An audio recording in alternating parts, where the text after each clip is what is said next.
Remember, we are the dream awakening to itself. Aloha, shifters, light guardians, multidimensional friends within this beautiful holographic matrix. Thank you so much for tuning in once again for another one of our Inspirational Paradigm Shift Central team podcasts.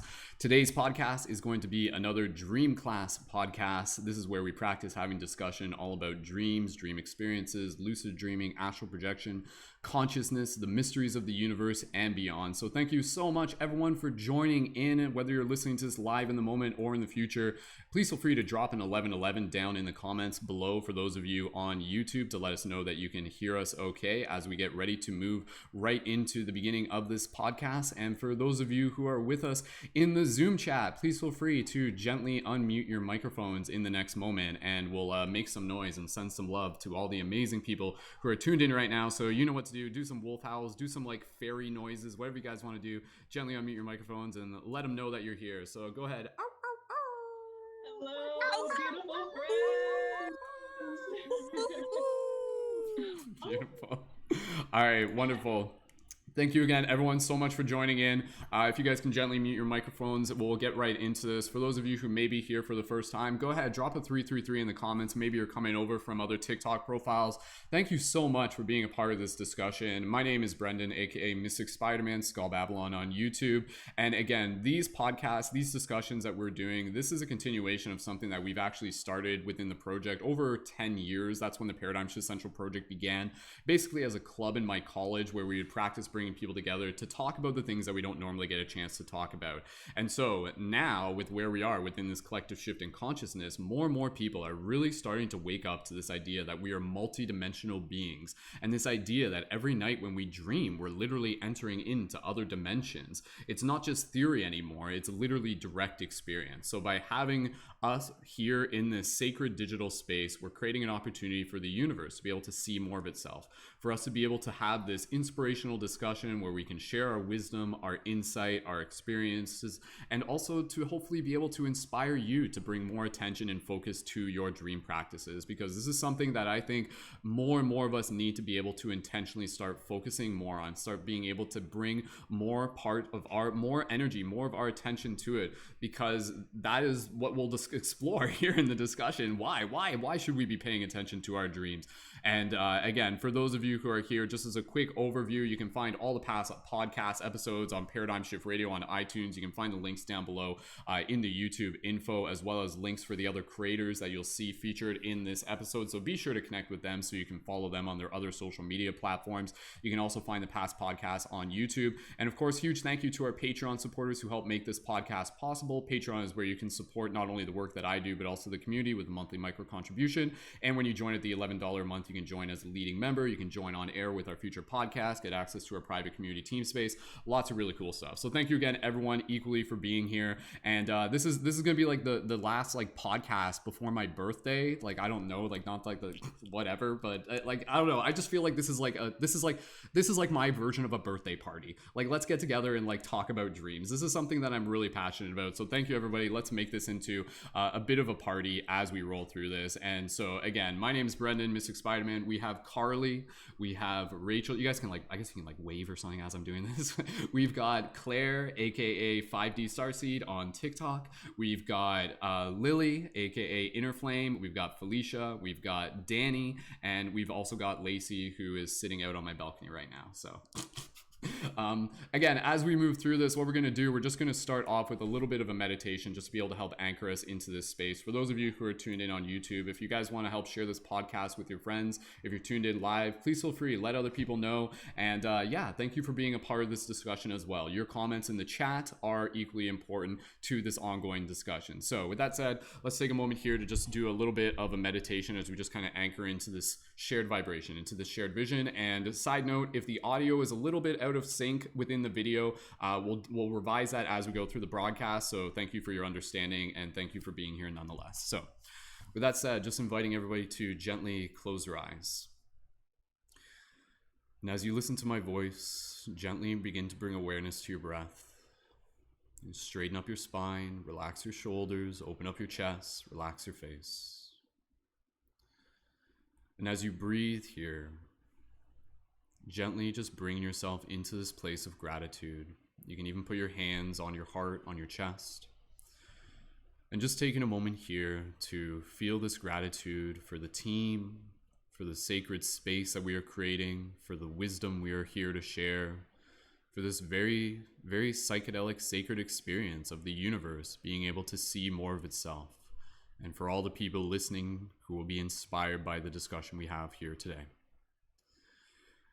And in theme with the origins of this project, where, again, like I said, it would literally just be us hanging out in yoga studios, having discussion. Just take a moment here to imagine all of us just sitting inside of a beautiful yoga studio, or maybe just imagine us out in a field, and just imagine sitting in a circle with all the other people here on the podcast, with all the other people on air, and all the people in the chat. And just take a moment here to just look around the circle and just allow yourself to be able to express gratitude for all these fractals of divine source, all these other parts of ourself, and really just acknowledge the fact that this is us showing up for ourselves, that this is the dream awakening to itself. And so just allow yourself to express any gratitude to these beautiful faces, to these beautiful beacons, these lights, these souls, these light guardians. And in this moment, just allow yourself to receive any gratitude as well.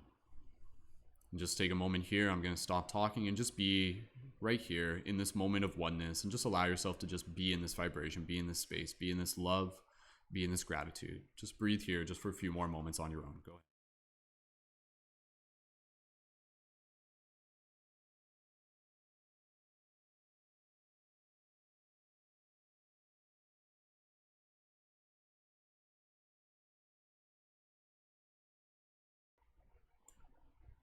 Beautiful. And continuing to carry this gratitude with us in our heart, we'll carry it with us throughout this entire broadcast. And so just thanking you, thanking everyone for being here. And you can take a moment here, just say any words you want to say to the people listening from your heart. Beautiful. And slowly from here, keeping this image, keeping this kind of like holographic image in your mind of us sitting in a circle throughout this discussion, gently we'll bring our awareness back to our physical body. And when you're ready, slowly wiggle your fingers, wiggle your toes, and gently open your eyes and return your awareness to the space around you. Wonderful. Awesome. All right. Thank you again, everyone, so much for being here. And with that said, we're going to get right into this discussion. This podcast will go for probably 2.5 hours, give or take. And we're actually going to end it with a meditation that's going to be like a shared meditation about focusing on a place that we've created within the dream space called the dream tree, or the life tree. And we'll talk more about that later, but it relates to this idea of shared dreaming. And that will probably be a topic of discussion even tonight. So throughout this discussion, again, what we're going to be doing, we're going to be going around, we're going to be passing the talking stick. This is all just practice. This is a chance for us to share wisdom, share experience. And one of the cool reasons why I like doing this is because right now, one of the things that I think is really important is to be able to document the shift in consciousness, to be able to archive it, to be able to share our stories. And so in addition to sharing stories about our day-to-day life, through our YouTubes, our TikToks, our Instagram, and things like that, there's so much that is happening on a single day-to-day basis within our dream space, within these other dimensions, so to speak. And so this is a chance for us to not only be able to share what we're experiencing, but also to be able to help open up our minds to what is possible. Because there's going to be people tuned into this podcast who are going to be at different stages of their spiritual practice. There are going to be people who are going to be like, yo, I've been lucid dreaming my entire life. And then there are going to be people who are going to be like, I'm just getting into this. So just to be able to listen to this discussion is something that the intention is there to kind of like fill our spiritual battery, to charge our spiritual battery, to inspire us, to give us some ideas. So I'll just talk here real quick on why this is important to me, and then I think we're gonna just we'll pass it to the next person, and someone just give me some fingers up in the air for whoever wants to jump in next, whoever that would want to be, and then I'll know who I'm passing it to, and I'll pass it over to Rachel. And so again, this Dream Class podcast, we've done this podcast. This is like I think we've done like over 30 episodes of this going back to 2015. And for me, dreams have always been such an important topic of discussion relative to the shift in consciousness. And real quickly, I'll just explain this and I'll pass the talking stick. The reason why I think dreams are incredibly important is because there's something everyone experiences. And they're also something that directly leads us into these bigger questions of understanding what it means to be a multidimensional being. And so within this idea, here we have this concept of we're in our physical body, but we are not just our physical body. What are we? We are the soul, we are consciousness. And every night when we dream as consciousness, we are literally present within these other realms, often referred to as the astral dimension, so to speak.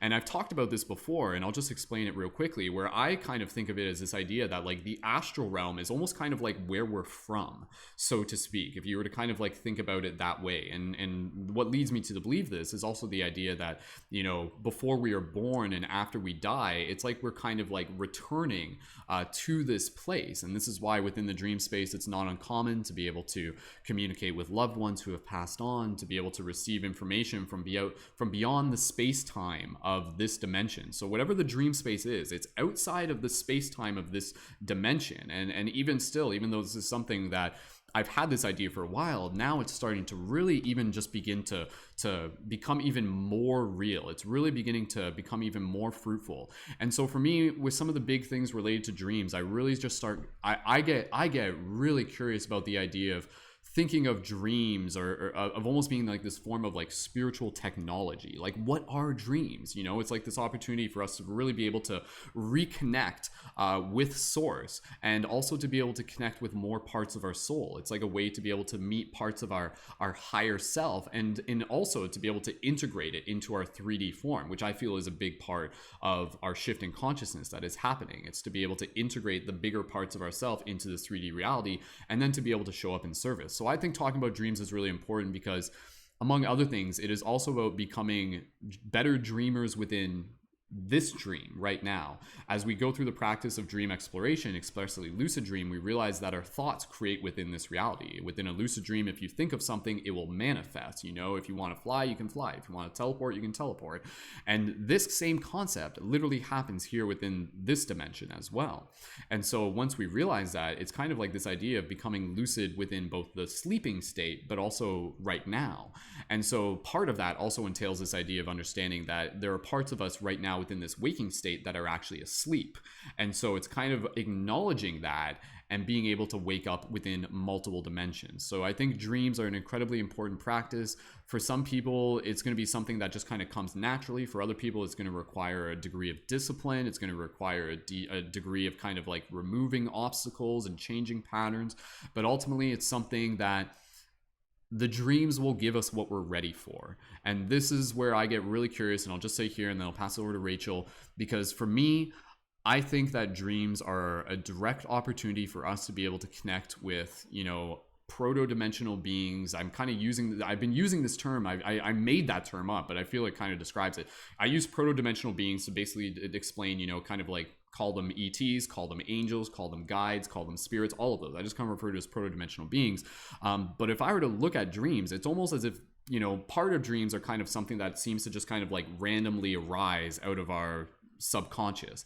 But then there are other dreams that are like as if someone outside of ourselves literally like gave us something. You know, it's like it gave us a package. Like they entered into our dream space and they were like, here's a message for you. Here's a very specific interaction. So this is where you start getting to this fascinating idea of, you know, like contact with like what we think of as like extraterrestrial. But again, it's more so multidimensional aspects of other parts of ourselves, other beings. It is literally happening within the dream space. So the big thing, and I'll just say this, is that now, as we are starting to awaken to this, it's becoming more obvious that dreams are not just something localized within our brain, and it's not just like this phenomenon that's just within your head.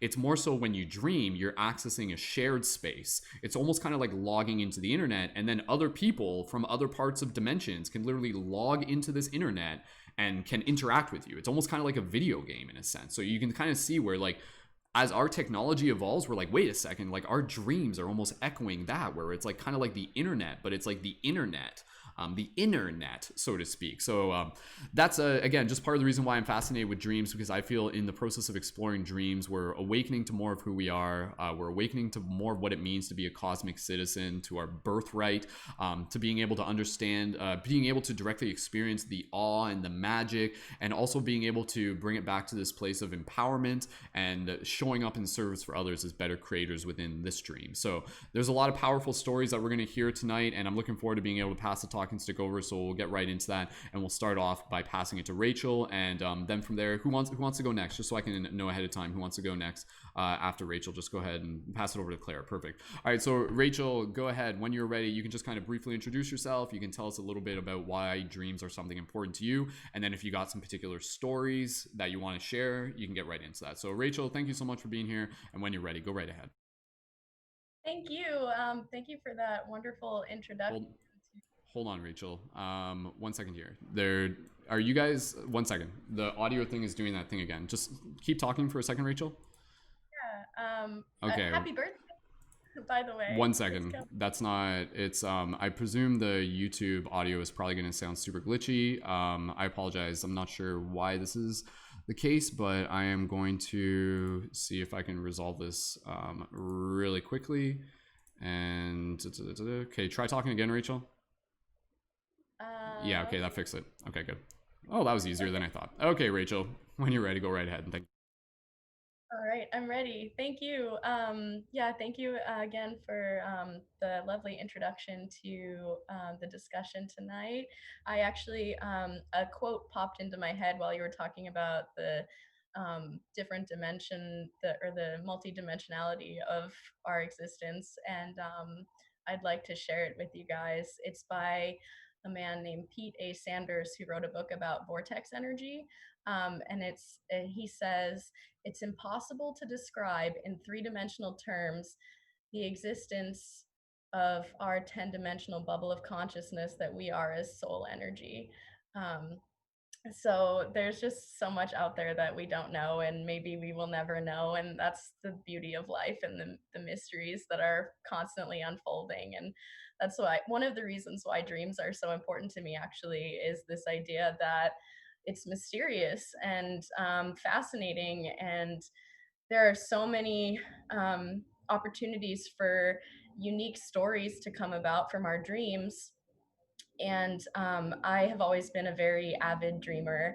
I never stayed up very late as a child. It was always in bed by 8:30, 9 at the latest, like ready to dream. And I would actively practice creating dreams in my mind before I fell asleep. And so I would probably spend maybe about an hour, or it felt like an hour, just like in my own fantasy realm in my head before I would fall asleep. And I kind of lost that as I got older. And I think a big part of that was actually stemmed from starting to imbibe in substances like marijuana and things like that. So I feel like I'm just getting back into a lot of that connection that I had when I was younger. Um, and I would always have dreams about flying. And I thought that that was like everyone could do that. I thought everyone could control their dreams. And I had a lot of struggles with nightmares as a kid. When I was really young, nightmares were a big deal for me. And I don't remember most of it, but I know my mom would always talk about how I would wake up screaming and terrified. And I do remember being in their room many nights, going in and then getting to stay for maybe 20 minutes, and then they'd send me back to my room. And then as I started to get a little older, I was really able to control my dreams. And so the nightmares became more of a mental workout, like an exercise for my mind to be able to bring myself out of a place of fear. And whatever was scary about the dream, I was able to transmute it and transform it into something else, more often than not, which was really powerful and really beautiful. And oh gosh, now I'm losing my train of thought. But yeah, I've always had a very interesting connection with nightmares. And actually, at this stage in my life, and probably for the last 10 years or so, I've really enjoyed having nightmares, because I feel like it's just another connection to a deeper part of myself within myself that is coming to the surface. And for one example, actually, I was really, really thrilled. I ceased my smoking for quite a while. It probably took about a month or two for the dreams to really come back um, as vividly as they had been in childhood, and actually retaining and remembering what I was dreaming about. But I actually had a flying dream a few weeks ago, and I can't tell you how happy I was when I had that dream and was able to experience that again, because I thought that was something that I had lost, that I would never experience again. And that was like, oh, that was a childhood thing. That was like when I was young and um, just like more connected, and that I'd lost that connection somehow. But it was nice to have that experience now and be like, that just isn't true. That connection's always been there. It will be there. And um, just my perception of it was that I had lost it, but that was just my perception and not the real truth behind um, the matter of it. And also not having been able to remember my dreams for probably about 5 or 6 years, like hardly at all. Not really knowing maybe I was experiencing those things in my dreams. But I actually, that night that I had the flying dream recently, I went to bed with the intention that I was going to fly in my dream. And it wasn't the first night that I set that intention, because I remember I set that intention, I think it was almost every night that week. And that week, Brendon actually did a flying meditation where we were all birds that next morning, the very first night that I set that. Like, well, I didn't get to fly in my dream, but now we're flying in the morning meditation. So, like, it's very synchronistic. And then later that week, I did get to have a flying dream. So it was really, really special and just liberating and weightless, and just makes you think of like all the possibilities that like you can have that feeling and that experience in your dreams. So who's to say that can't ever happen in waking life? Like, I don't know. I like to stay open to all the possibilities of that kind of stuff. And then I'll just say real quickly, my other recent experience was with sleep paralysis and lucid dreaming in sleep paralysis, where I actually had this happen as a child too, where I would get sleep paralysis and wake up, because I sleep on my stomach. I would wake up terrified that I couldn't breathe and I needed to move and I just couldn't move, and I was just so focused on, I need to move my body right now or else I'm going to suffocate because my face is in my pillow, and just so terrified. And then recently I had that experience in the morning where I woke up and I couldn't move, and it was just euphoric. There was no fear. There was no, oh my God, I can't breathe. I still had my face in my pillow, but I was like kind of sideways and just looking at my arm. And I was watching my arm move, but it wasn't moving. And so it was like almost like that first step to tapping into more of like the astral projection type work that I've been fascinated by recently, and just like distance healing and energy work, getting into that a lot more recently, and realizing that I do have this connection distantly with people that I'm close to, my friends and family, being able to feel them energetically, and tying that into the like the astral side of things, and trying to meditate more on that when I've been sleeping. And so it was really special to have this kind of euphoric experience where there was no fear, and it was very different from my childhood experiences with that particular experience. So it was really special. And then, if you don't mind, I'll just share one more really special dream and then I'll be done talking for now.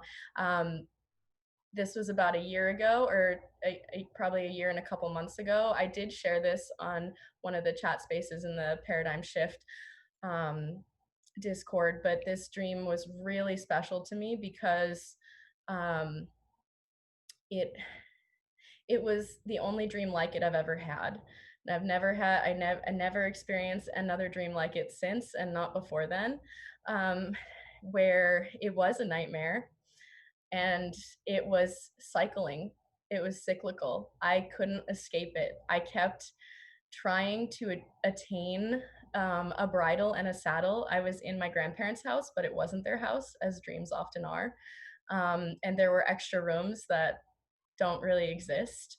And I knew I had to go up into this attic space to get the bridle for horseback riding, where I was like, okay, I need to go get this bridle and I need the saddle, and the saddle was in a different part of the house, and I would almost always get the bridle and then just feel this overwhelming sense of dread that something was in the house that was trying to get me, and I would end up back at the front door and start all over again. And this happened all night long. It felt like it was going on continuously.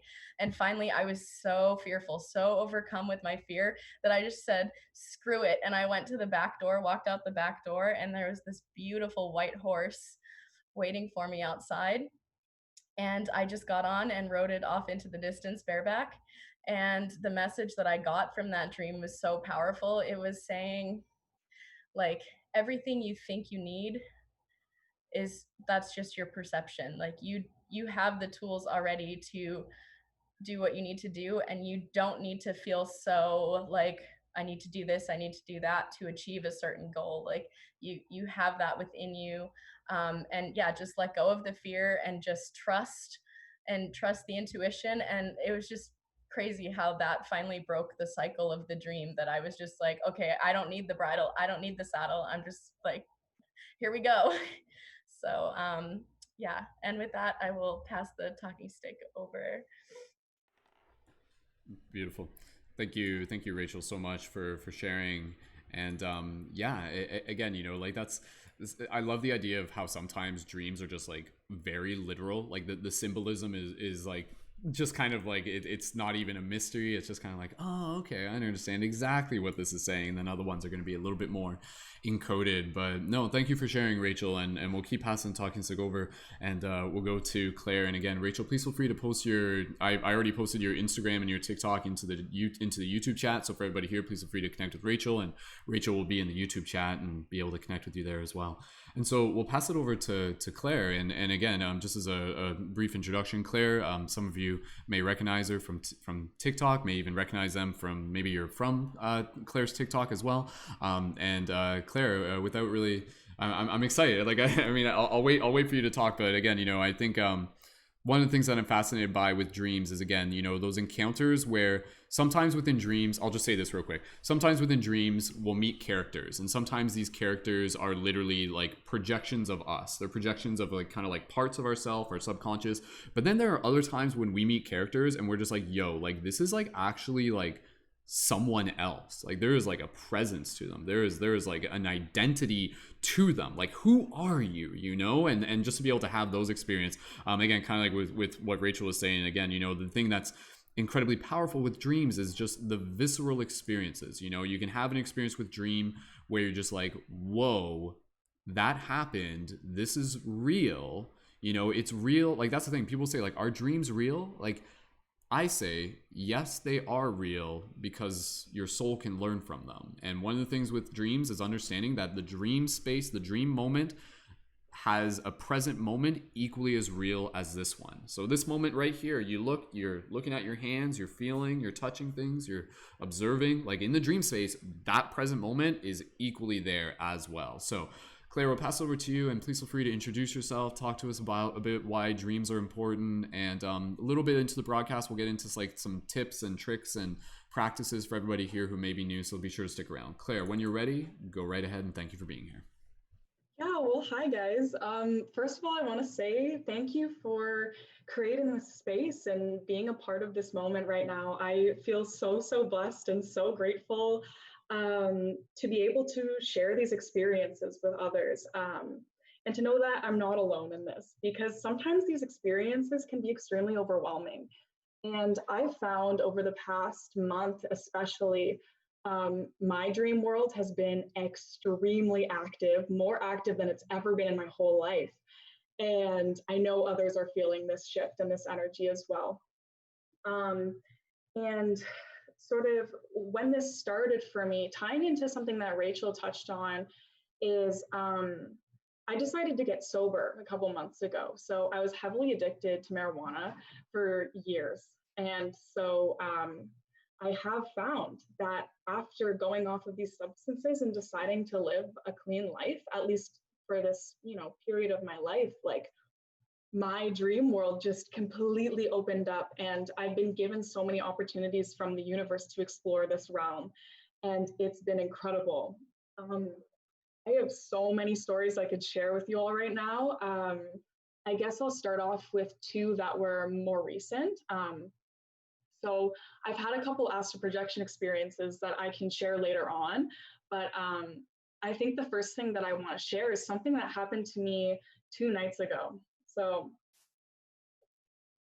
pretty much the first time I astral projected, right as I was about to fall asleep, I was communicating with Source and communicating with the universe and just asking and saying, can you send me some information in my sleep, like some sort of download, some sort of upgrade?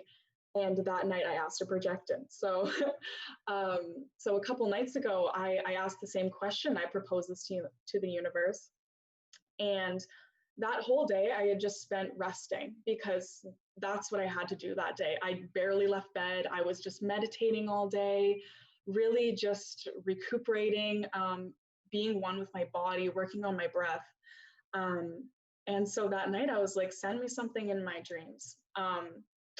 And right away, I wasn't even asleep. I didn't fall asleep. Right as I asked that question, there was like, I was presented a montage of dreams in my mind. They were extremely clear visions, and it brought me back to the exact feeling of being in these dreams and being in my body within these dreams.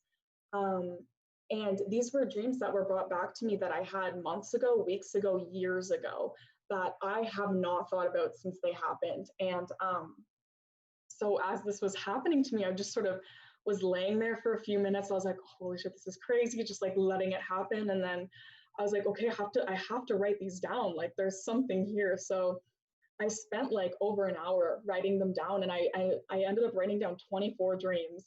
And there was more too that I couldn't write down, but it was like 3 a.m. I couldn't keep going, but it was just like, I unlocked this part of my brain. And like, I think that each dream definitely has a message within. But I think the overarching sort of message that I got was, you are you in your dream. Because like, when I was brought back to these spaces, like it was me. And I remembered being there within these dreams, even if they weren't lucid dreams. Like I was completely just shot back into those moments. So that was really wild. So that, and then also, this is kind of someone else's dream story, but I was involved in it, and having this platform like on TikTok, like so suddenly, I never expected this. I have never had a platform this large ever to speak my truth this freely, but I was really called to, it was about a month ago now, I started my TikTok. I was called to make these videos and connect with others this way. And it's been so rewarding. And one of the messages I received from one of the friends I met on TikTok, I didn't know her, and she messaged me on my Instagram and said, hey, I saw you on my For You page, and I just have to share something with you. She was saying that the night before she had found one of my videos on her For You page, I had visited her in a dream. And when she saw me on the For You page, she was like, oh my God, that's the girl that was in my dream. And it just clicked for her. And I had posted the video the day after, like, she had that dream, or the day she had that dream. So like the time was like, so it just lined up. It was a complete synchronicity. But she sent me a note she had written in her phone notes describing my physical appearance. And she was like, I had this dream. I was sitting in a car talking to this girl, and we were having the most amazing conversation. Like, she described my physical appearance. And one of the things she wrote down and like bolded was bracelet. She was like, bracelet question mark. And in the video that I posted, I was wearing this bracelet, and it was very clear, like it was like, you know, sort of dangling around and stuff. And it was just nuts. I was like, whoa. And we really connected over that. She's like, I just knew it was you immediately. I knew you had visited me and you were teaching me things in my dream. And that was just sort of a wake-up call. I believe that a lot of healing internally can be done through dreaming, but that kind of opened up my eyes and realized that your soul, when you're in the dream world, it can travel outwards and connect with other people. Like Brenda was saying, sometimes people who you know are separate to you visit you. And in within that story, I was like, yeah, I was visiting this girl and we were talking. And yeah, so it just kind of presented me this opportunity to really work on my role in the dream world in helping others and sending out that energy through dreams. And I don't know how like this is going to go for me. I don't know. This is just something that I feel deeply I'm going to do. So yeah, I think that's all I'm going to say for now, and pass it on to someone else. But I do have some more stories to share. Wonderful. Thank you. Thank you, Claire. Yeah, again, I think that's just another one of many great examples of what is actually possible here within the dream space. And it's interesting because, again, like with the way the world is going right now, things are just going to keep getting like weirder and weirder. But in that process, things are also becoming like more and more clear, more and more lucid, because we're kind of like shaving away the chaff. We're kind of like dissolving the illusions. We go back to this idea of people at the beginning of the year were like, oh, 2020 vision, woohoo, yeah, we had like this whole attitude going into it. And then a few months into it, we're just like, oh my god, this is the worst year ever. Not to say there aren't bad things happening, but then flash forward like a little bit later and we're just like, wait a second, I actually do feel that 2020 vision. Like there is a lot of stuff where I've like removed things, I've changed things, I've developed, I've focused, and I think a big part of that is, again, a lot of it is related to these spiritual dimensions. And what does it really mean for us to theoretically, flash forward 5 years? What happens when we're even like more deeply connected to our dream space? What happens when we're interfacing? What happens when we're not just in our dream space to literally learn lessons, but to also do work? Like that's a very interesting question, because I've had people that have talked about that, where they're like, yo, like when I'm in my dreams, like I'm actually like doing like energetic work. I'm doing like grid work, was one of the things that they would say. They'd go places, or even like, you would like have meetings with other beings. You would go and almost be an ambassador, right? So it's like we get into this idea of, we're talking about all these other dimensional races and things like that, and it's like, what if the dream space is actually a chance for us to be ambassadors, and for us to be able to communicate and to be able to bring back messages? And again, you just look at TikTok as a microcosm of the macrocosm, and you're getting more and more people who are just like really feeling called to be able to dive into dreaming and astral projection and having these experiences that prior to then they had no idea it was possible, but it's suddenly shifting their entire perception of reality and opening them up to, a much bigger perception of who they are, and, really, really just helping them see things in a new way. So Carly, did you have your hand up to go next? Okay, we'll pass it over to Carly, and then from there, if we'll pass it over to Dani, and again, and we'll keep going from there. And anybody else who wants to share any awesome stories, and yeah, and just a quick thing, because I know Rachel mentioned it, Claire mentioned it, and I was going to mention it at the beginning. In terms of quick tips and stuff like that, some of you would have seen my TikTok video. Yeah, definitely be aware of how, little things within our everyday life do affect our dream recall, such as working with cannabis, even just like diet and everything like that. Even just like going to sleep on an empty stomach is actually a way for the body to naturally produce DMT. So if you're going to sleep on an empty stomach, you'll be more likely to be able to remember your dreams. Again, just putting a couple tips out there, but I know for a lot of people, just that idea of like understanding that cannabis affects dream recall is actually just, there's like, what? Why didn't anybody tell me this 5 years ago, sort of thing. So now you know. But anyways, passing it over to Carly. Carly, when you're ready, please feel free again to introduce yourself and any other ideas related to dreams and stories you'd like to share. When you're ready, Carly, go ahead. Sure. I'm Carly. Hello, everybody. I've always had like an active dream life, like ever since I was a kid, as Rachel and Claire also mentioned. I remember having also, like Rachel said, a lot of nightmares. And like, yeah, I don't know, like just some weird stuff happening in my dreams. And also like, I remember having a very specific dream as a kid where it was like in black and white. and I always dream in color. So that one like really stood out to me. And usually I'm like in my dream, or like some form of me is in my dream, but it was like I was watching a movie. Like it was like I wasn't even in it. I had no idea who these people were in the dream.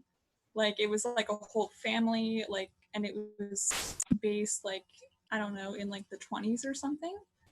So that was very interesting to me, and I haven't really like written it down, but like that's definitely one that stood out to me, just because it was so different than anything I've experienced before. And I wondered like if it was something that had happened before, like if I was watching somebody's life or like somebody else's experience. Um, so that was really interesting to me. Um, Also, like I would say like about 2 years ago, I was really trying to increase like my um, picking up with like spirit guides and angels and things like that. And I was doing a meditation where I was like just thinking over and over, like, I want to connect with my spirit guides. I want to connect with my angels. Please, like, send me a sign. And then, like, when I dreamt that night, I had this very vivid dream with all of these symbols that, like, were totally beautiful. And, like, I wrote down specific symbols that I remember from that dream. And some of the elements that I remember was like receiving an envelope, like it was like an invitation. And then I was in this like beautiful mansion, and this beautiful looking woman. She was wearing this like pink sparkly dress. She seems like an angel, or I don't know. She just looked like incredible and no one that I've ever seen before. And she like led me throughout this house and brought me to this fish tank that had all these different elements in the fish tank. And she was like asking me to like pick them out and like pick them up. So one of the things that was in the fish tank was like a picture of Jesus. And I felt like that was very powerful. I'm not like a religious person, but I feel like Jesus is like a very healing presence and very like beautiful person in general. So that was like a big message to me. So that's definitely like a circumstance that I think of a lot. And I like spoke with a friend about it like I think like the next day after it happened, and she said, I had thought that maybe it was like my spirit guide that was like there to like bring me and show me like these gifts. But she said maybe it was like your higher self, like because she had hair that like kind of looks like my hair, and like we have like similar um characteristics. So I was like, yeah, maybe like that is like the person that I'm trying to achieve or like to become in my lifetime. So that was definitely like a powerful one that like sticks with me throughout my life. Yeah, and just like the past few years, I always write down like I have a whole like journal, and like every morning if I think of like anything from the dream, I'll just immediately first thing I do in the morning is just like jot down whatever I think, whatever I can like surmise from what happened in the dream. And then like I'll go back and like look at the symbols and try to like piece things together. And the more that I do that, the more it's like making sense. Like the more, even if I feel like it doesn't really connect, the more that I like practice that, I feel like I'm getting a lot better at like uncovering the hidden meanings, and also like understanding the patterns too. Like over the years, I've had dreams about like waves. Like for instance, like I was like on a giant ladder in the middle of the ocean, and like this like tsunami like was coming up and like about to like demolish me or something. And like that's been like a key element for me. Like when I'm feeling very like overwhelmed, I'll start to have dreams about like waves and like situations like that. So now like when it happens, I can like see it from like an outside perspective and be like, oh, I'm having those dreams again. There's probably something going on here. And other elements too, like I can also tell when things are like, when I'm feeling like a little chaotic, I'll have dreams that are like more violent or like not very happy dreams, but it brings me back to be like, okay, like you need to see like what's going on here and try to get back into harmony, get back into balance. And then one other thing I'll say is that like from like the start of this pandemic and through the end of this year, like I've connected a lot with my ancestors through dreams.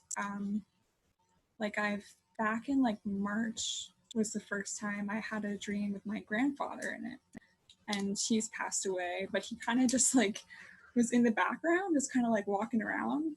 So I felt like that was him just being like, hey Carly, what's up? Like I'm here, you know, if you want to connect with me, I'll be here for you. And then back in last month, I had posted on the Paradigm Shifts Discord that my cousin passed away unexpectedly, and I was pretty upset about that.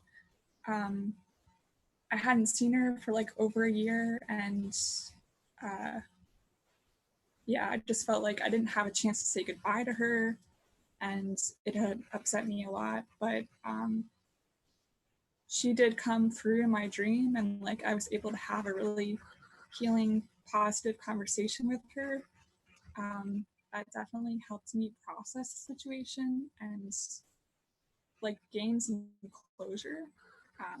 So that was really beautiful that I was able to like see her and connect with her and like say what I wanted to say, and to know that like even though she's not here in like the physical body, she's always still with me, and like I can always go to that space and like go see her and like hang out.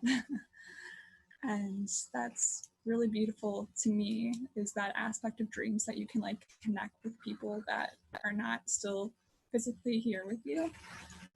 Well, I think they still are physically here with you, just in like a different way.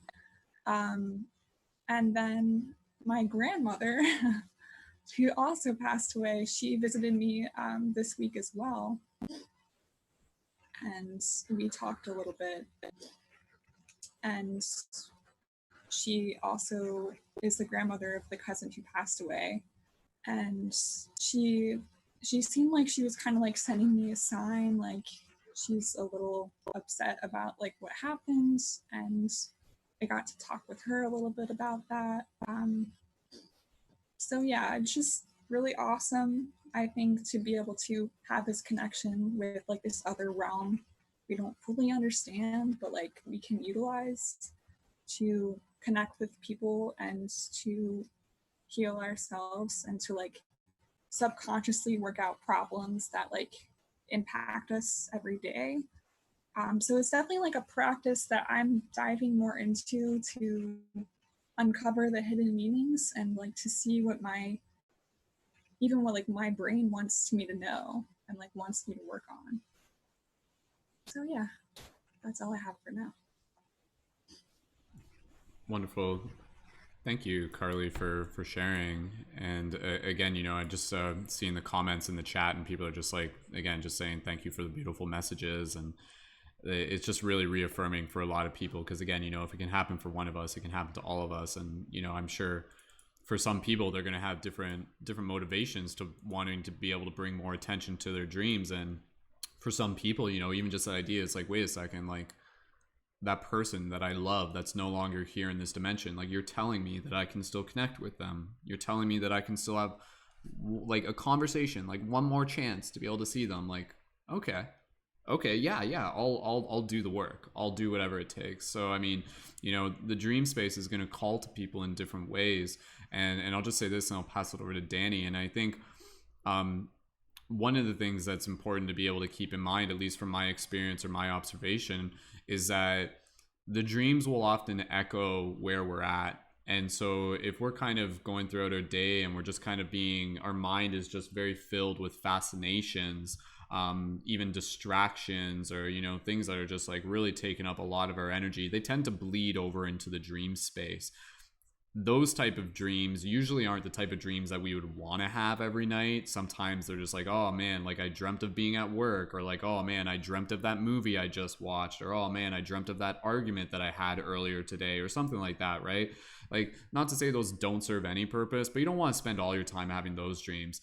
The dreams you really, really want to be able to get, I think those dreams arrive when we have intentionally done work throughout our day to be able to kind of like clear the space, to be able to help kind of like remove the noise, to be able to help open ourselves up, to balance ourselves, whatever words you want to be able to use. And then again, you know, in theme with being able to connect with, to be able to like put out intention. That's where this is a very, very powerful idea, where when we start to approach our dreams as a very sacred thing, and even a very like psychedelic ceremony, what would happen if you literally started making this commitment where you literally started preparing for your dreams the moment you woke up? Like, think about that, right? Like, what if you spent your entire day preparing for your dreams that night, right? What would that look like? It would involve how you wake up. It would involve meditation in the morning. It would involve mindfulness. It would involve journaling. It would involve gratitude. It would involve paying attention to what you eat. It would involve, you know, exercise. It would involve all of these little things. But by the time you get to that last half hour of the day, when you're really just ready to put your head down on the pillow and you're like, like I feel so clear, like I feel so open, you know, that type of feeling. And it's when we arrive to the dream space with that, then I think, you know, that's when, you know, the other parts of ourselves that are like, okay, like they're ready to receive this. Let's give them something. Let's give them, you know, something a little bit more than just a regular fascination dream. So again, I think the dream space is something that calls us into a higher version of ourselves. And even though we can kind of approach it for very personal reasons, I think there's also very altruistic reasons to being able to show up in the dream space, at least to be able to, again, be ambassadors for messages, be ambassadors for stories, to show what is possible. And again, just to be able to continue to evolve as cosmic students. Like, that's what I feel dreams are here to do in a lot of ways.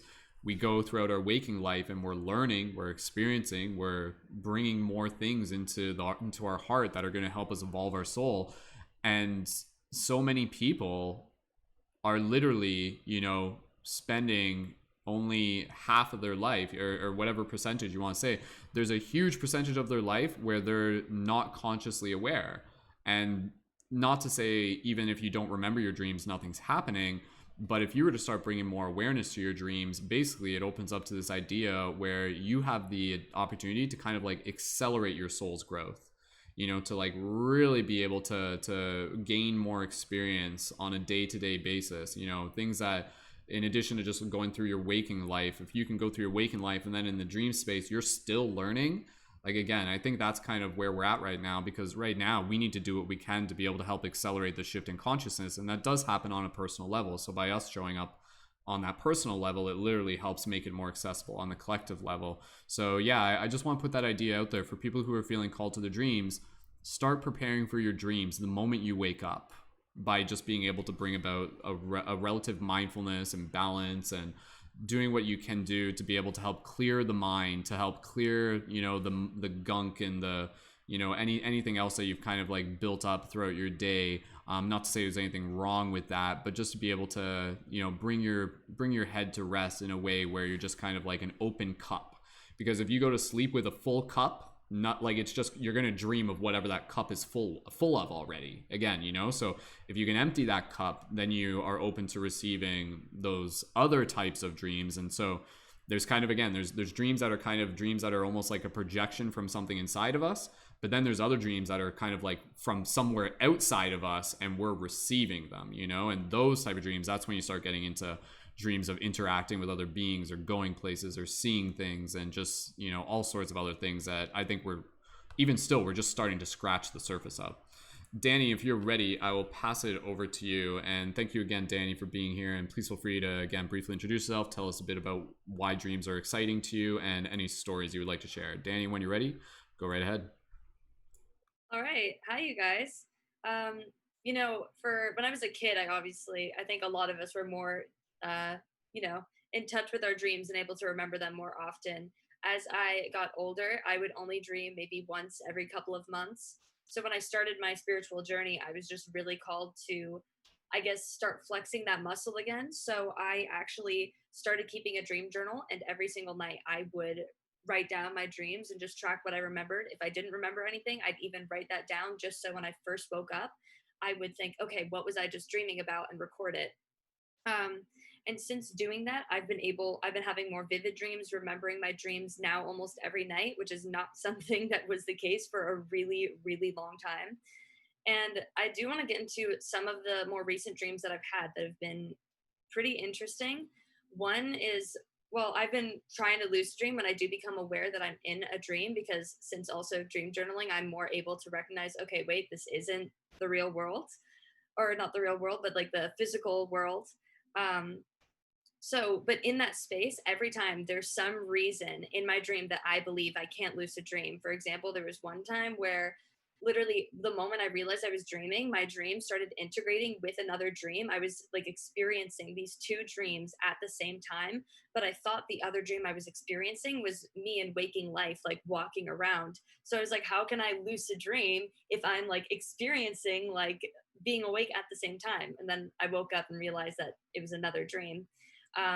But that was really interesting. It's almost like my mind was sabotaging itself, being like, no, like you can't do it, like you're unable to. So that's something I've noticed. I'm like, there might be a subconscious self-sabotage that's going on in the background that I'm not fully aware of. One of the dreams recently that happened that was crazy is there's someone who I am no longer in contact with, who was not the best influence on my life. And recently I had been trying to process my relationship with that person and trying to heal from it. Um, and I was having more realizations about this relationship and the nature of it. So I one night had a dream where I literally believed that I wasn't in my own dream, but I was in this other person's dream. And when we were interacting, you know, I know that if I saw this person in person, that we probably wouldn't have the best interaction. But in the dream, we were just very loving towards each other and very kind and just like getting along really well. And I tried lucid dreaming in this dream and couldn't. And I believed it was because, well, I can't lucid dream in someone else's dream. Like, I don't have control here. But we were getting along really well and having like deep conversations. And I was asking this person questions just about, you know, things that happened and why things went the way they did. And I felt like I got a lot of clarity. And at one point I was like, hey, I just want to let you know I'm not dream Dani. Like I'm actually the real Dani in your dream. And they did not like that I said that. They were very upset with me. They're like, what are you talking about? Like they felt like their privacy was violated by me being there. So I was like, haha, just kidding. Like, mm-hmm. And then they calmed down. But it was really weird because even when I woke up, I was really confused as to whether or not that was really my dream.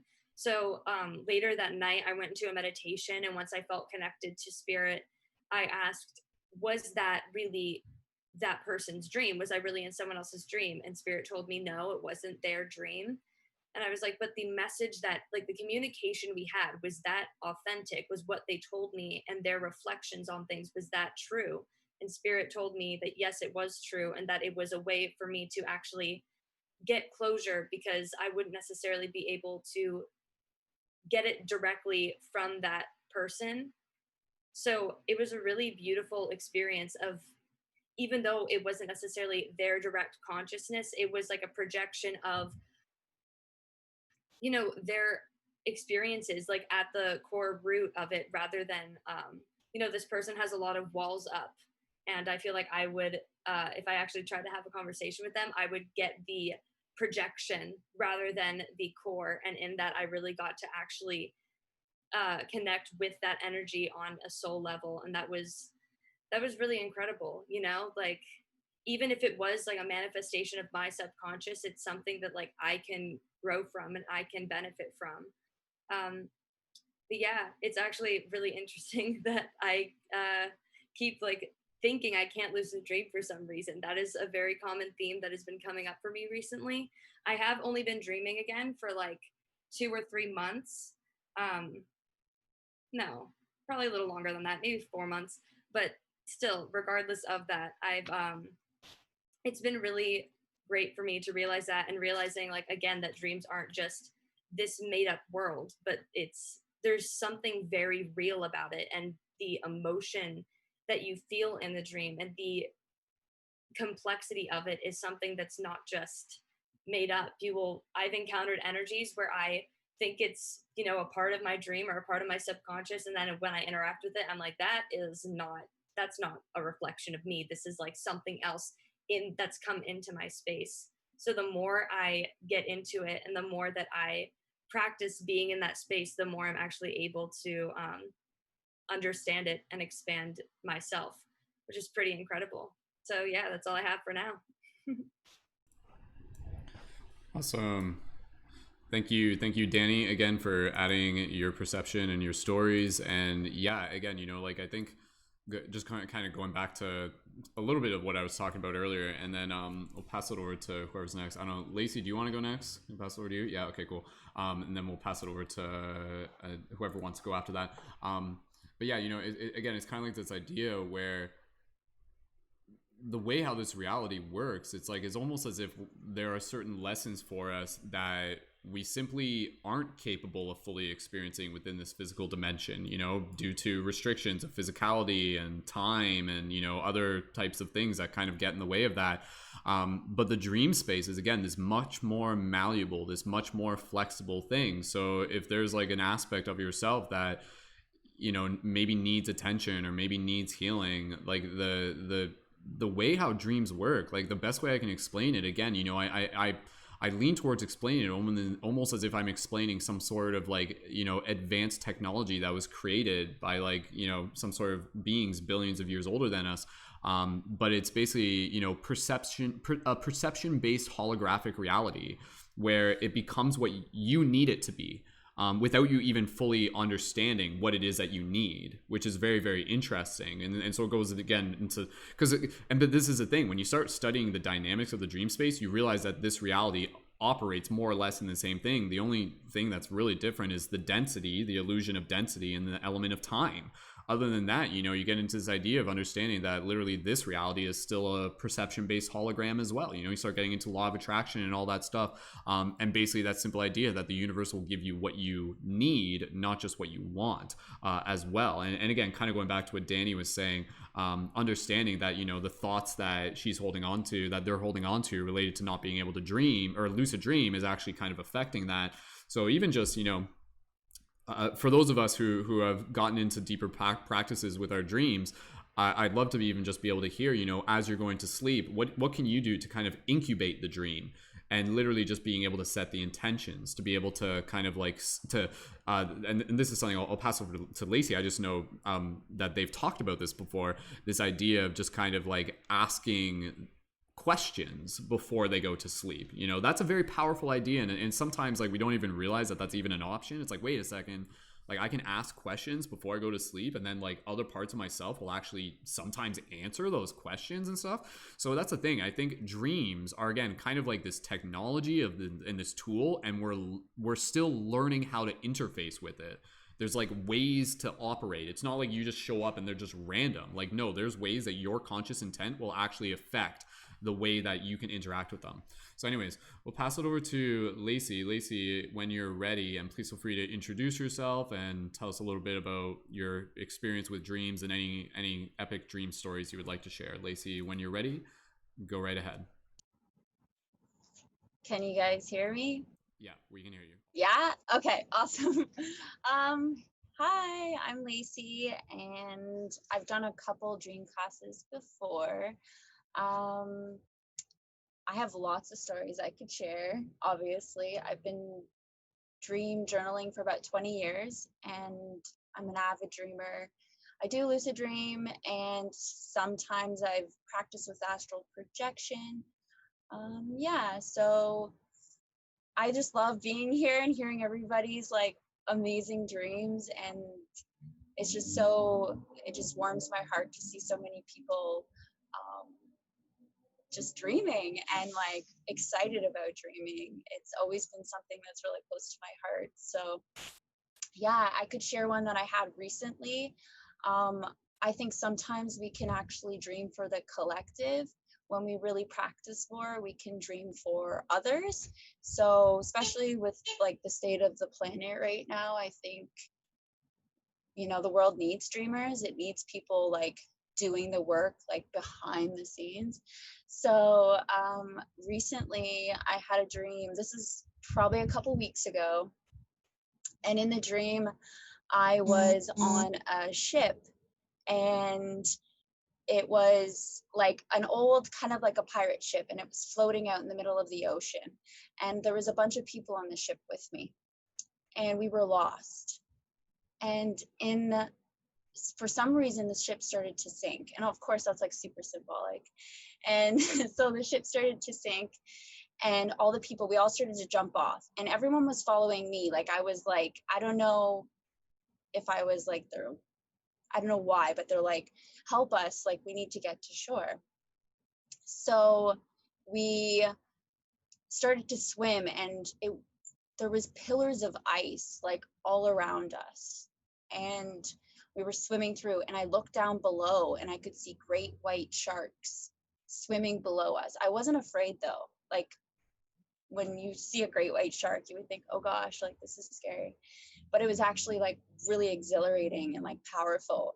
And I wasn't afraid. And I was like, okay, I just got to get them to shore, and we're going to be okay. So we got to shore, and as I was about to like get up onto shore, there was a hand reached down for me and pulled me up out of the water. I looked up, and it was like this big, like Viking looking dude. And I looked around, and there was people like from all different nationalities, like a rainbow tribe of just beautiful people. And I was just like, oh my gosh, like where are we? We were in some type of tundra, like glacier. So I actually ended up living out my life there for quite some time. I lived there for I think a few years, like seasons passed. I ended up falling in love with someone that lived at the tribe, and just so many lessons. They taught me like how to hunt and like how to shoot a bow and arrow, and it was just so magical. I'll get to like the juicy part, which near the end of the dream. I ended up going out with the young man that was with me, and he said he wanted to show me what the bottom of the ocean looked like when the tide went out, because there's lots of cool creatures on the bottom of the ocean. So I went with him, and we're sitting there, and we're just like watching the sunset. And then the tide started to come back in, but it wrapped around my body. And that's when I actually transformed. So I shapeshift, which I've shapeshift a lot in dreams before, but these particular animals that I shapeshifted in, I never shapeshifted into before. So I turned into this beautiful, long, glowing eel, and I was swimming in the water, and I was just spinning and swimming, and it was like the craziest sensation to be something else, right? And then I transformed again, but into a massive jellyfish, and it was like I could feel the pulse of the earth. Like I could feel this plane wherever I was, whether that was inside me or in another dimension or in the future or whatever. But I could feel my skin was like breathing, and I was this beautiful jellyfish of just like creating my own light from like inside of me, like pulsating, and like it was so trippy. So eventually I think I swam out like with the tide, like I'd swam out. I woke up and I was like, whoa, like what did that mean? Like I get the beginning of that, but like those specific animals, like what does an eel represent? Like I've never dreamt of an eel before, and I was glowing. So I looked it up, and I guess it's actually part of old Scottish lore that eels are great transformers. signify like transformation, and they actually, in like the old lore, they are able to shapeshift. So eels are able to shapeshift into people, and they usually would walk on legs and like go on shore, and they bring a message of like transformation and like beauty and peace and like all this beautiful stuff. And then the jellyfish is actually like wisdom and also transformation. So I was just like, wow, like what a great message to just share with everybody, because I know that times are very uncertain right now, and it's just like, you know, what the hell's going on? But yeah, I was just like, this is beautiful. And I shared it on Dream Council, which is on Facebook, and it's a group of dreamers. And we all get together and we share dreams on there, and there's dream classes on there as well. But yeah, and yeah, I thought I'd share with you guys. I obviously have a lot more dreams about like ET contacts, other dimensions, traveling through space and time, teleportation, and so on. Lots of dreams, but that one was a recent one that I thought I'd share. So yeah. Awesome. Thank you so much, Lacey. Obviously, I'm biased, but I could listen to you talk about dreams all day. I've done it before. I mean, if you don't like, yeah, like maybe we can wait until later in the broadcast to be able to share a little bit later about some of like your UFO dreams, if you want to do that, if that's cool. If you want me to do it now, I can do it now or later. It doesn't matter. That's a great question. Maybe we'll just wait a little bit if you're fine waiting. That way, just be fair. There's a couple other things like I did just want to be able to mention real quick, because again, you know, one of the things that I'm fascinated with, and I'll just kind of say this, and I just kind of want to maybe pass back to Lacey, or anybody else can kind of mention in on this.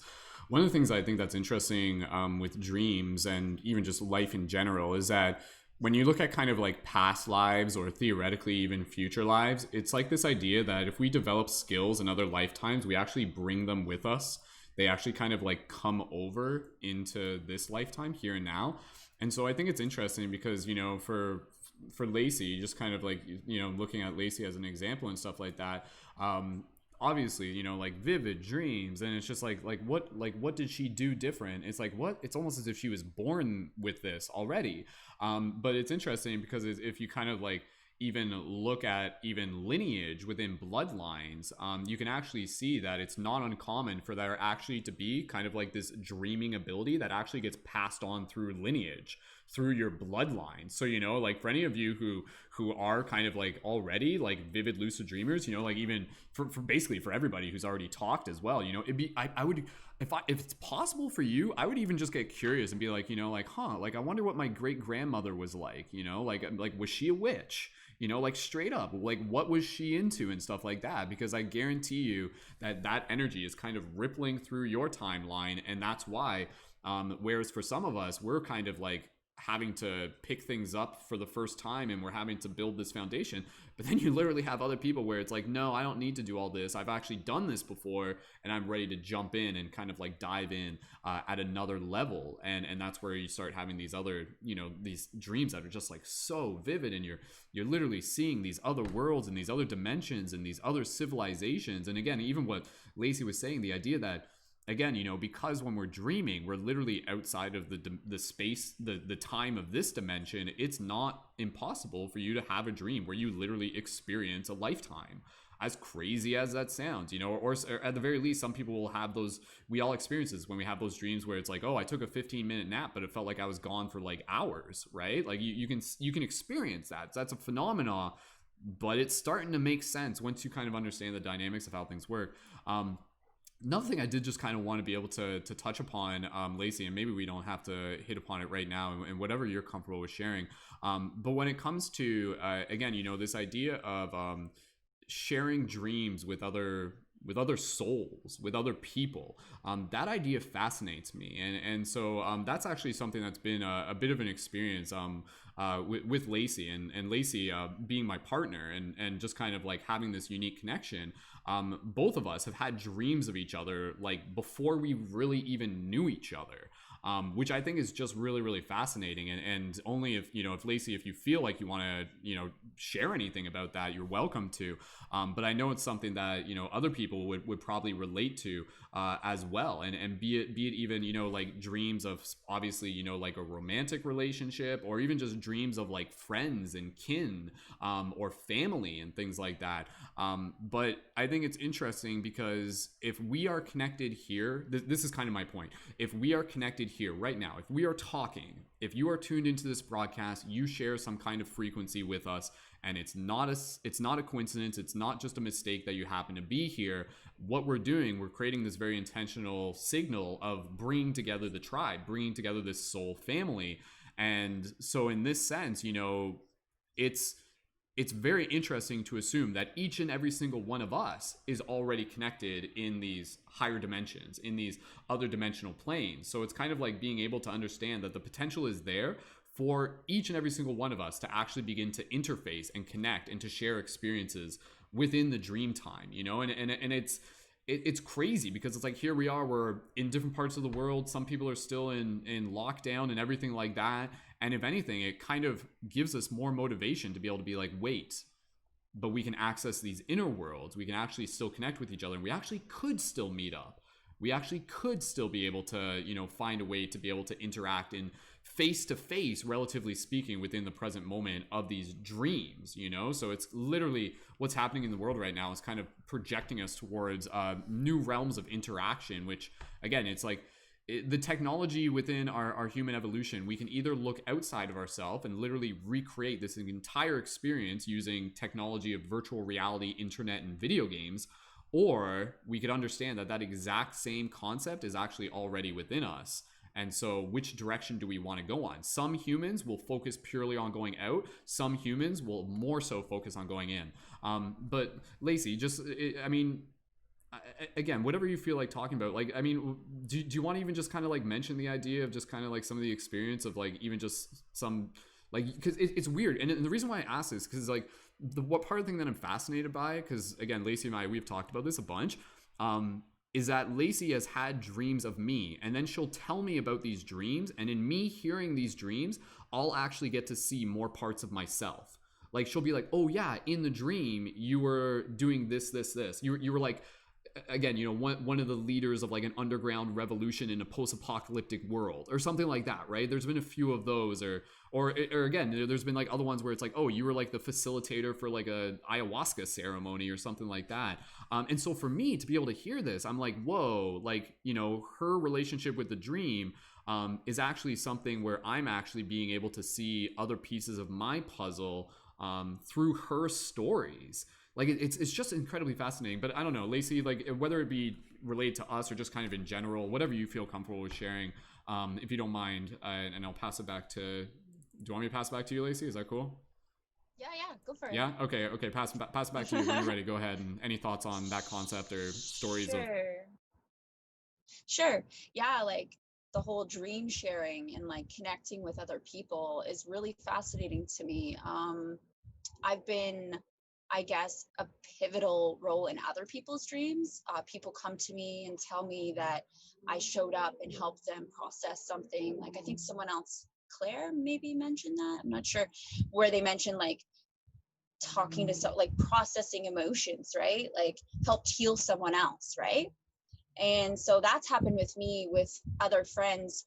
Recently, a friend that lives out west had told me that it was so weird because I had dreamt of her like this.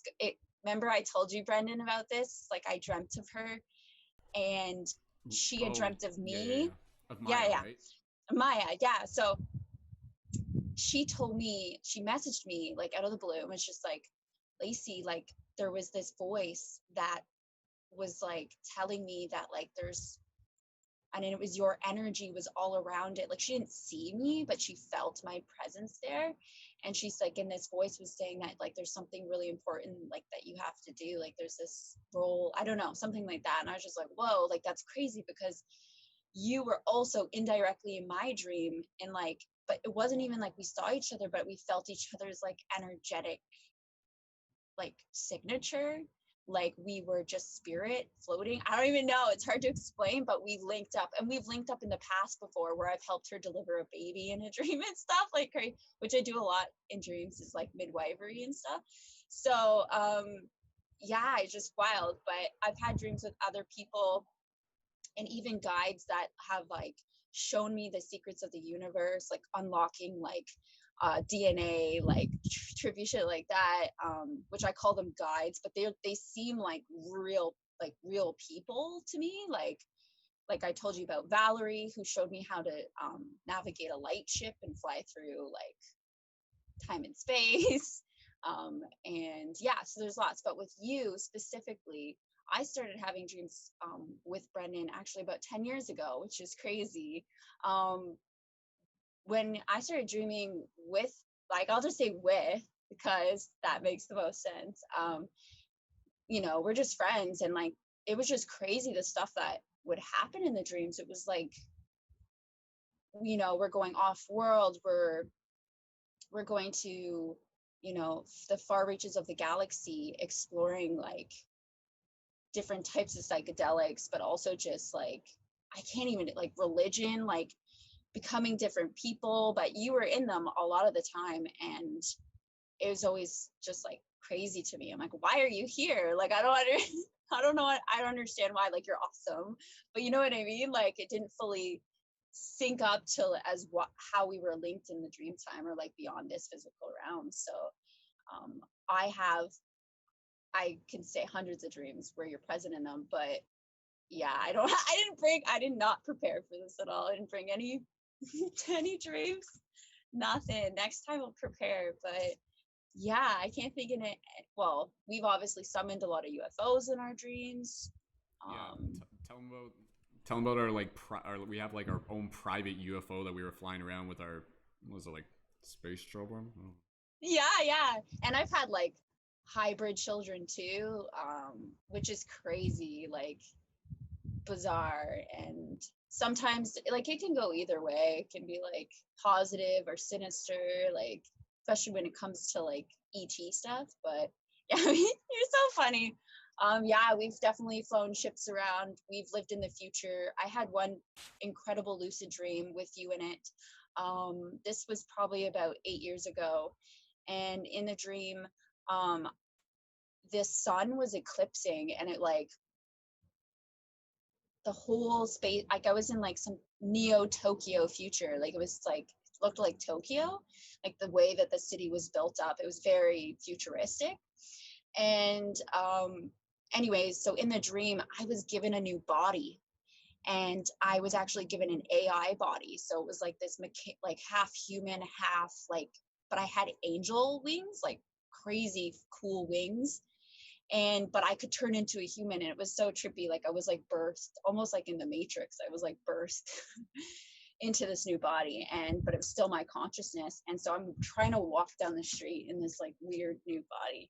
And near the, like, I went and like met people and like did all this stuff. And so I end up going to the outskirts of this city, and it's clearly there had been like some type of huge, like, I don't know, not an apocalypse, but the old world had died and a new world had been built. And I ended up in this place. I don't know why I was there. And so I I go into this old factory, and it's abandoned, and there's like, you know, it's just broken windows, and it's really dark out. And I come up and I see you, and you're standing there, and I'm like, what the fuck? Like, why are you here? And like, so to me, it was like in my perception, because I was lucid, like this is a fully lucid dream. I was just, as I normally do, in a lucid dream, I either let the story guide me and let it take me where I want to go, like, and it can take me to some pretty like incredible places, or I govern the dream where I manifest stuff and practice alchemy and magic and stuff like that.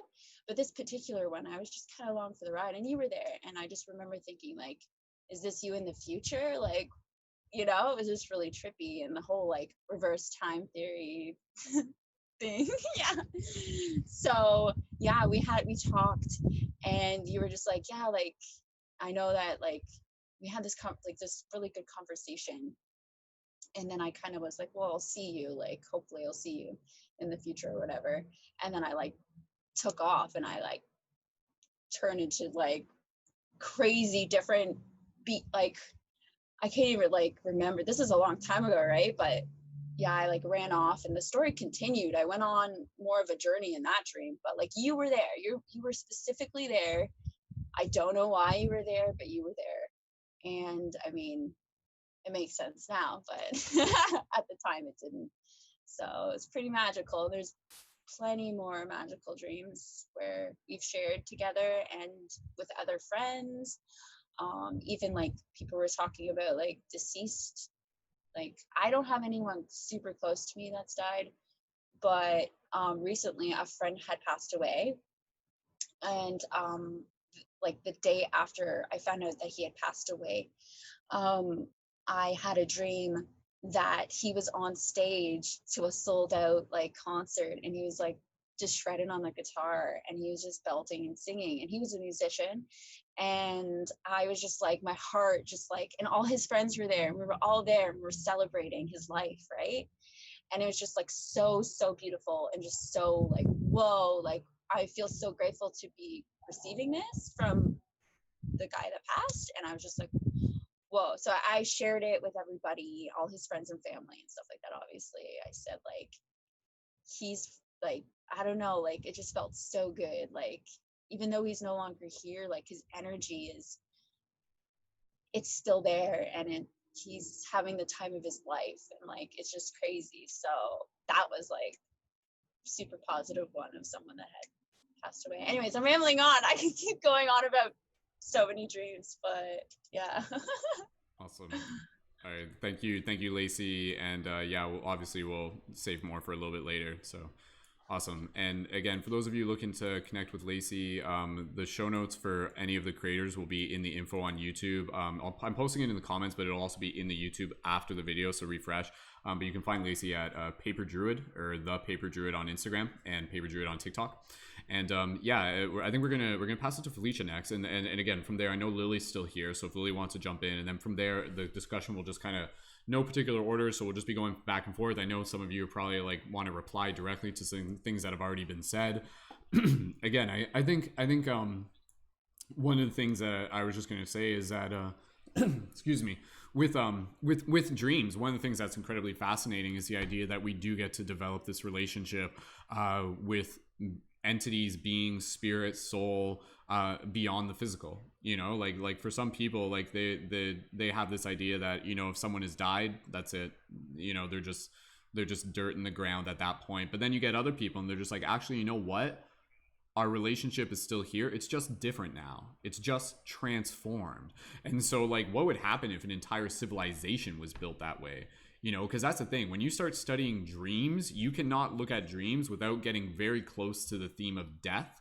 And once you understand how closely related they are, it really opens up this bigger picture, right? And I can only imagine maybe in other civilizations or parallel dimensions and stuff like that, that would actually be a thing where it's like, you know, they have much more in tune connection with those who are not physically here, but who are still here, and they're still interfacing. And again, it's like when you die, you kind of go outside of this dimension, but you can still interact with this dimension. And dreams is one of the places you can do it.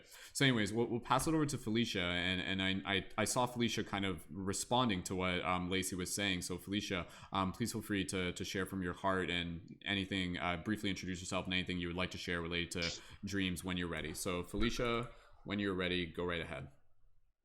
Yeah, I'm been tearing up already, connecting with all of that in good ways that I'm grieving through, but feeling lots of beautiful feelings at the same time. So it's just gonna make me kind of talk a little funny for a sec. trying to talk through the feelings, but luckily I wrote some notes in advance, and it's kind of funny that I wrote notes of a lot of specific things I wanted to talk about, and nearly everything's already been touched on already, which is cool, like in ways that I still want to like tell my like little tales or whatever. Oh, I added something else here, that's right, because of something Lacey was saying about feeling like a particular presence in dreams, and knowing it's a particular presence, whether you know like the person's name or not, you know it's a particular presence. And not that you can't, not that they have a head without a face, but you're just not aware of their face, so you can't necessarily put a face to it, whether you know it's that person or not. And I've had a lot of times when that's happened, and sometimes like recurring ones where I still don't know who it is. Maybe it's someone that I still haven't met yet, and that's why I don't even know who, but I know it's the same person every time it happens. It's a lot harder to describe to a lot of people in general, but I feel that at least like most people will get the gist of it, like listening, and at least the people in the broadcast right now, like on the Zoom chat. And that's something that I could probably do a whole nother speech about, and I'm gonna go like cut off on that in a second and go into other things. But I just wanted to touch on that after she said it, because I just have had so many just incredible experiences with that, and where I have so many theories about who that person might have been, if I may have not met them yet. And I'm gonna jump right into that. I'm kind of gonna go in reverse order from my original plan because of some stuff Lacey and others have touched on with time travel dreams. I call them time travel dreams, but where it's for me, especially the particular ones I want to mention, are a mix of like traveling back in time, but also where it only took place over like 15 minutes in this reality and like this 3D reality or whatever, but where it actually took not even hours. It felt like it was at least probably 2 days in this particular one, in regards to a loved one that passed away, the one that a lot of y'all hear me talk about, my friend that went by Doobie. Kind of funny too, his last name was Dubin, so ha ha ha joke, but no, really his, it was based upon his last name too, so that was kind of cool. But it was a weird situation where I don't know, like I know some people know of Doctor Who, like I don't know who, pardon the pun, who will know about Doctor Who, but it helps me describe what helps me describe this a lot is some mixture of Romeo and Juliet meets Doctor Who, where it was a situation where, like, when I first met this person, like over 10 years ago or so, or something, or no, I think it was almost exactly 10 years ago, where like I was romantic with them then, and but going back in time, like fast forwarding to now, even though the dream seemed to take place way back then when we first met, it felt like I lost them back then, even though it took place now, well, about a year, year and a half ago. And it happened 2 days after they passed, and in a way that I just knew without anyone saying it in particular that it was him, like sending me that message of just remember the good times, because a lot of the details I do remember really strongly were us like being exactly like, and he looked more like he did back then, his slightly younger self, in particular parts of the house where I remember us having interactions. And even since then, in this reality, when I stand in those two most significant places, I have more like flashes of light that are definitely not from a light bulb, more like I see little things really quickly, like the little visual clues of there being a presence there, lots of crazy happenings. And it was just so beautiful how, because we had so a little bit of the glue in between the story and in between the two sections of time, there was a point where I thought they were not speaking to me, and I thought they like actually hated me for years and were pretending to not know me in public, and they were just like really out of it. And for those, just coincidentally for those couple times, and I thought that they were just not like pretending to not know me and like mocking me or something, and it turns out it was nothing like that. It was this whole like big misunderstanding that I essentially found out too late. I even almost got a chance to say hi to them like the week before they passed. But I thought the situation was something completely different, and I was slowly, gradually finding out that it wasn't the whole time. In both heartbreaking and healing ways, if that makes any sense. Speaking a lot about this is really hard to put into words, both like emotionally in this plane, and also because of the way it took place in that dream space. But it really was this, and the whole time, except for one brief second where I was standing by my television and saw him watching television in front of me, where I went, wait, he's actually dead. The whole time I didn't even know that I was in a dream at all. It was so lucid, and it felt exactly like it did 10 years ago, and it was just one of the most incredible experiences. And another one, I can probably shorten this one a little bit because it also was not as long of a dream, but directly in sort of similar but different but relation to that person. But that was one of my crazier dreams, and not any of more of my, like, I've had a lot of recurring dreams with patterns that I've already been able to kind of understand, but I like to call it my Gollum dream. Not like Gollum, Lord of the Rings, but like and a lot of fantasy magic things, there'll be like something made out of clay or whatever, and it can be either somebody random or it could be a specific person. In certain fantasy things, it's like the actual person and their spirit embodying it, or it's a version of them. But in this particular one, we got to make a golem, and we were all in this it's like something you'd see in India, where there'd be like a lot of pillows in the center, there's a canopy, and there's like sheer curtains around the edge. I don't really know how to describe the mechanism, that's not as important.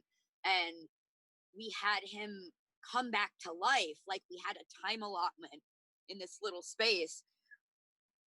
Ooh, pardon me. And he was able to come back to life temporarily, and it was one of the more, especially towards the end, one of the more vivid dreams I've ever had. On par with my, I want to say, oh God, backflash. That's not the word. That's a fire term. When an explosion happens, it's like back shock, or that's not the word. But when I've had a couple dreams that were on par with friends who have been present for major explosions of like bombs, and it was exactly how every detail happens, and on par with the most realistic dream I've had. And I've had animals slip away in my hands like their life, but I've never had I felt approximately humans' presence is passing, but somehow I knew like that's exactly what it feels like. And I felt like when the time was up, I felt his life, like I was holding his hand and I felt it pass. Like that, obviously that wasn't supposed, his technical physical body in the even in the dream, like as the golem, but I felt his life presence possessed the golem, and I felt his life pass on. And we even had to, it was bizarre, we had to like, it turned into this white, like very fragile, like powdery clay thing. We had to grind it back up as part of the like ritual. It was just so bizarre, but wonderful at the same time. And I just like know that both those dreams were messages, and I've had a couple others like that, but that are not like as worth getting into, or else I'll be here forever. And I want to touch on like one or two things real quick before I pass the talking stick, so to speak. But those were both just I'm kind of running out of words on that, so maybe that's a sign to jump to the other one or two things real quick. That two of my most as a total jump now, most common recurring dreams I've had are waking up, and these are different versions of it. It's not always a car. Sometimes it's just like basically a rectangle and I'm flying on it, and there's not even a steering wheel, where I wake up in the passenger seat or the back seat of a vehicle, and either the driver is there and then disappears, or no one's there at all, but the car's going like 90 miles an hour and I have to leap in the passenger seat. and somehow drive it, but then the brakes don't work and I have to manage it that way. That one, see, I've pretty much, unless anyone else, by the way, has any input on that, I pretty much kind of uh, broken apart, pardon my words there, my loss of words there, that's probably happening a lot more when I feel like my life is beyond my control, things are going too overwhelming, too fast, and I'm trying to leap in the driver's seat, so to speak, or that a sign that I need to. Another one though, that was one of my most recurring dreams when I was a child that I haven't had since, but that I still can't figure out why, and it like is so bizarre, even especially as a child. I'd have a lot of dreams where I was running and someone was chasing me, and although those are common, someone was not just trying to kill me, but as I was running, actively killing me, but it wasn't scary. It was a like in like events, like running and being killed is bad, but it wasn't a nightmare, and like the feelings I would get from it were like not unpleasant, and it's so weird, and I'd wake up just, oh gosh, so incredibly confused. I don't know like really how much more to further describe that. I'm still trying to do research into that and not finding much. That one's really weird. I don't know if anyone, will end up having anything to say about that, but I wanted to share that one.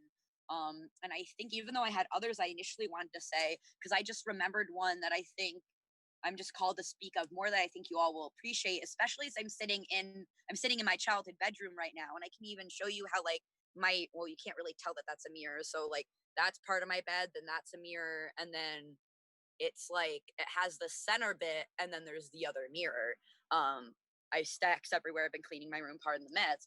But as you can kind of see, and if I do it this way, you can kind of see how it's like a pointed roof, and they're like that. And as a child, I would wake up and I'd have like a combo, like sleep paralysis meets the dream, where I'd wake up and I'd have to check outside my door to make sure it was this reality, because I'd keep waking up in a reality closer and closer to my actual reality, that was more and more like this one. And it would feel as if like each mirror bit was going into another dimension that was like further and further from this one. And every time I was in this, like finally got into that new reality, like say I woke up in the first one that was further and further away, I'd have trouble waking up, similar to, I've seen a lot of people describe it with sleep paralysis, where you feel like you're going like this and you just can't open your eyes, but it feels like your eyes are doing this, but your eyes are closed. And it's just such a bizarre sensation, and I'd keep doing that until every bit of the core of my soul was trying to wake myself up, and I'd finally wake up and I wasn't even in this reality yet, and I'd be like, come on, like I gotta go through another one of them mirrors again, like what's going on here? And I'd have to like walk out my door and look and be like, is this my house? Oh nope, I gotta go back to sleep and try to wake up again. And I'd get closer and closer to this reality. And also kind of similarly with, I have a lot of, still now, like that pretty much stopped when I was a kid, but deep dreams that feel like other lifetimes, like I'm fully in another dimension in ways that like I can't quite describe. But when often, and this happens with other dreams too, but especially those that feel like it's another world, I'll wake up and I feel like I'm still in that dream. And it's not just like, oh, you have a really pleasant dream or a really scary dream, you feel it for a little bit. Like I feel like I am in multiple, I mean, we're all in many dimensions at once, so to speak, but I'll feel like I am in that dream and wherever that dream is, and I'll feel like I am here at the same time. And I'm trying to go about like making my coffee, and I'm just like,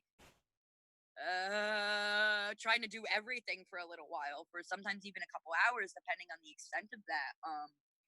And I could go on for more things, but I think I'm going to one last thing I see at the bottom of it that I wanted to mention, especially with everybody having more and more lucid dreams lately, and also touching on how if you're able to take a break from cannabis, that can help.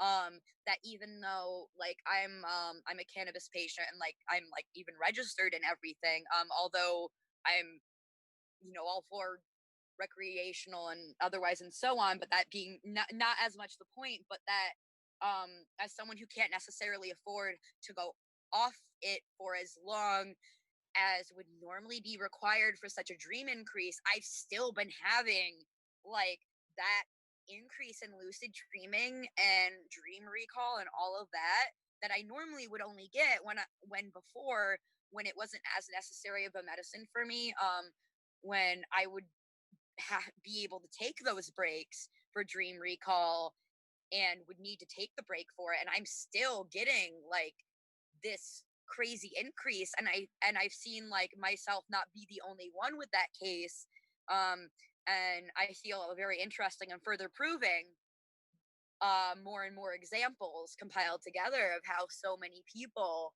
are waking up to all this more and more and being more active in their dream space and so on, and that and everything else put together is just so incredible. And I think I'm gonna leave it at that and pass the talking stick.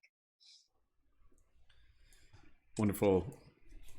Thank you, Felicia, for sharing, and wonderful job sharing as well. Again, just acknowledging the fact that you're getting better and better each time you do it. So thank you, Felicia, for sharing. So beautiful, awesome.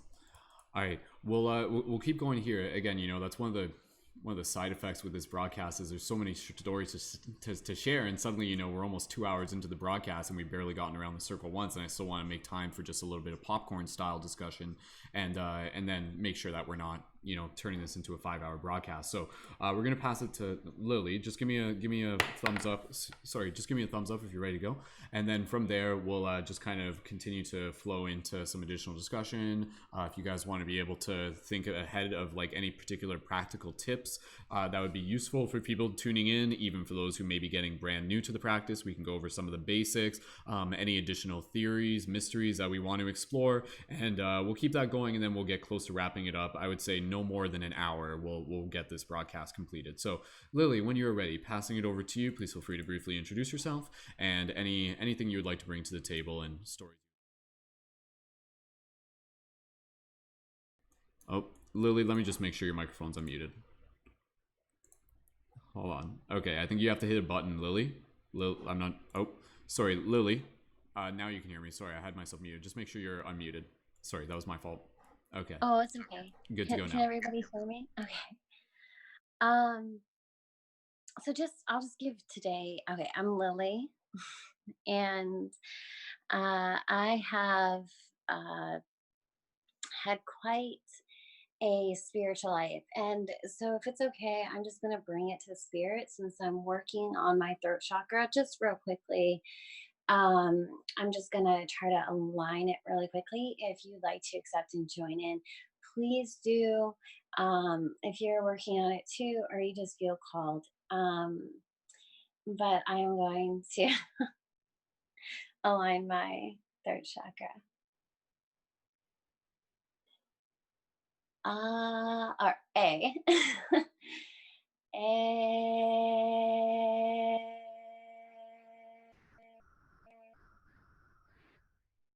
So that everything I say may come from spirit.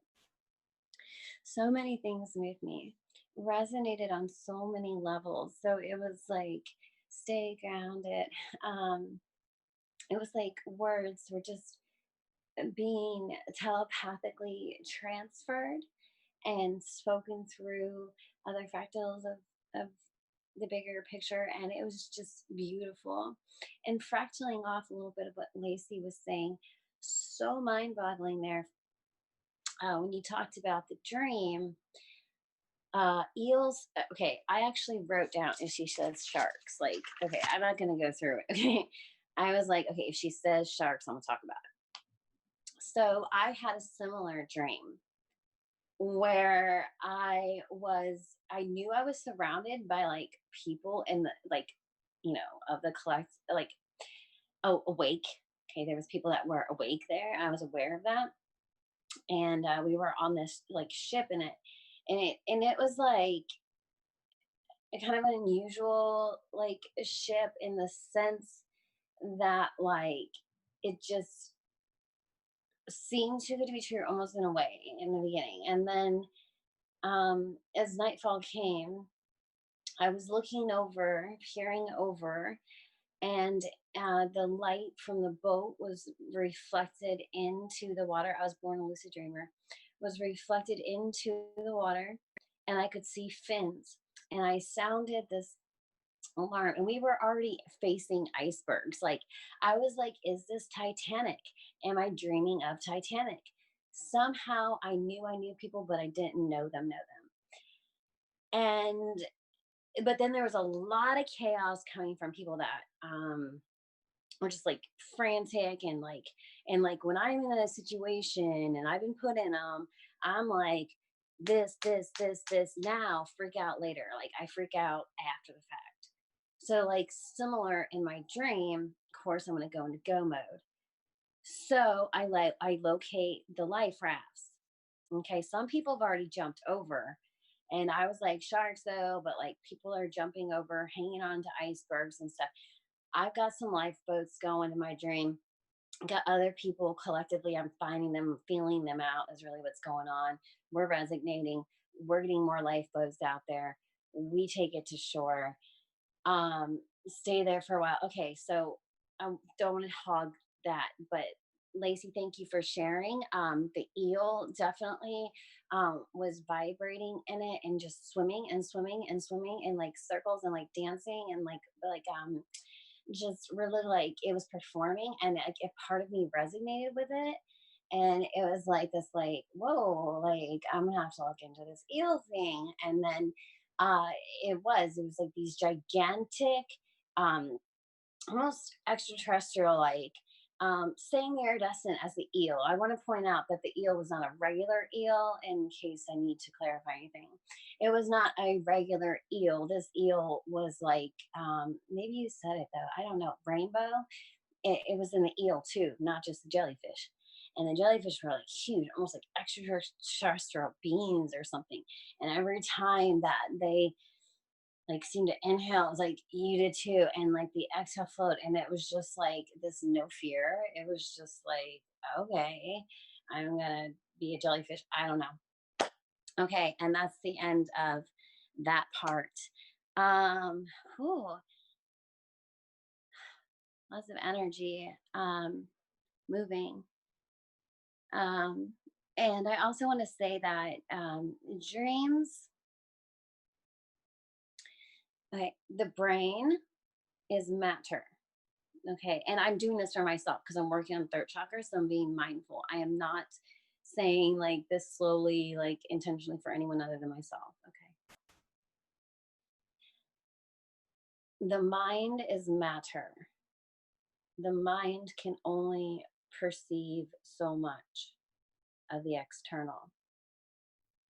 We spend a majority of our life dreaming. I had wrote out the first recorded dream and what it was about. Not important. If you want to look it up though, I can cut that out of it. King Solomon's a hint. Okay. Also Joel 2:26 is a hint. Okay. Now,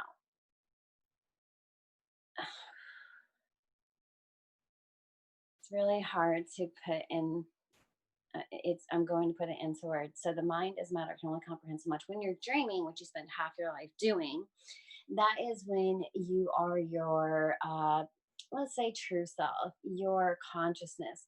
So I experienced an NDE without going into too much detail. It was very much dreamlike. I was consciousness, and I feel like in our dreams we are that fierce consciousness. In my personal life experiences, I have had to actually build this sort of palace, if you will, to protect myself from certain energies that I was sensitive in this world. So creating that sacred space has really, really helped me also in my dream work, because it showed me that the shadows that may seem harder to fight here in the physical, when I'm out of the physical and I'm more closer to home, all of my spiritual gifts, which we all have, and part of this is for me to help you find yours, for you to help me find mine. Okay. Everybody has them, and that's a huge part of the pie here. And I did say I wanted to be in my heart space. So here I am. So spiritual gifts that's where you can learn some of your spiritual gifts. So some of the 3D, okay. Looking around 30, really not going to see necessarily, like you might see numbers repeating, lights flickering, things of that nature, but really not going to have the same all senses alive running as you do in the astral realm, if you will, in the dream well. I'm sorry, I just naturally call it the dream well. I could never begin to speak of all of my dreams. I try to write them down, and it is something that I do, but it's definitely a discipline. And I also have them saved from ever since I was 11 years old. When I was 11 years old and I was journaling some of my dreams, people really started pointing out how I see the dream different. And a way for me to channel that feeling ostracized or like I didn't fit in was to write my dreams down in a journal. So I no longer shared them with anyone. So share your dreams. Signs, you are spiritually gifted in the dreaming department. Extremely vivid dreams, many times premonitional dreams. Going back a little bit in history, okay, I'm a historian buff. I'll just create it on my YouTube channel. I'll create a video at Inner Flame 1111. I'm going to create a video, and you're welcome to join or not, partake or not, but it's not for right now. If you're never feeling fully rested after sleep, pay attention. Pay attention to that. If you're, I don't really have a reference on relating to not knowing how to lucid dream or astral project. Astral project saved my inner child so many times that I can't count. So you never feel fully rested. You've been told you're an old soul and you feel it. Feeling or even seeing colors associated with people or objects. I'm speaking of auras, orbs, vibes, extraterrestrials. I have a friend of mine that when him and I get together, we're trying to figure it out together. We summon the same UFO whenever we're together, and we're like, what's the link? Yeah, we had a boss, and then like I was the manager situation thing, so we had like a 3D like relationship friend, but then we had this connection, and we could summon every time, and it is when we get together very powerful. And I'm really sad because I was supposed to go visit him in Colorado, guys, and I missed that. Okay. You are very able to sense energy shifts, and this is even in the dream space. I'm talking about if you're a real lucid dreamer, okay? You don't have the theme music like you do in a movie, right? You don't, unless you create it. I mean, sometimes I like to do the Jaws theme song, or Here I Go Again by White Snake. It's really whatever you want to do. It's really personalized to you. So like have fun in it, but be prepared in the dream space, because just like Lacey was saying, sometimes we guide it, and then sometimes, I don't remember how she worded it, but we're shown things. Okay. So the ones that were just kind of like swept away are always to, um, in my experience, and I think this resonates with Lacey, it is to communicate with higher beings. When you're pulled away, it is to, you are called to do like future work now, that will help in the future. Activated avatar self with the wings, absolutely. I not too long ago, Lacey, requested that somebody please join me in an epic battle in the dream space and suit up and your avatar and let's fly. Okay. I put that intention out there and I wasn't kidding because I had this dream 4 times in a row. And all my premonition dreams have always been three, not four, three. Sorry, I'm the thing with numbers. And that's just what I was born with. So I didn't, like, I'm quirky, I guess. And then just for further validation, most recent dream, staying in the present, or I guess it would be last night. Last night I dreamed of a snail shell. Today on my walk I found, and I passed this spot, call me magical if you want, because that's weird. This spot many times, and I kept being called to. It's where I keep my aloe plants, right? And I found this snail shell, which represents so much to me. And if you want to Google it, that's really cool. I realize that this snail shell may not mean what to you what it means to me, but I don't know if anybody else resonates with the fact that, forget the snail shell, it could be anything. You dream of it, you're on a walk, you sense it. It's like an imprint. You sense it. Is anybody? You sense it, and you're like, okay, there's something in this area I'm supposed to find. There's something in this area I'm supposed to find, and then you find what you dreamed for. Anybody? We're like feathers. I'm sure there's lots out there. Anything is possible in your dreams. We've been told that for such a long time, and then we're told to be individuals. No. In my experience, my sisters and I have always been able, my biological sisters, I'm adopted, and I have 2 not biological adopted sisters, my 2 biological sisters that I was fortunate enough to get adopted with, they and I always have met up in dreams.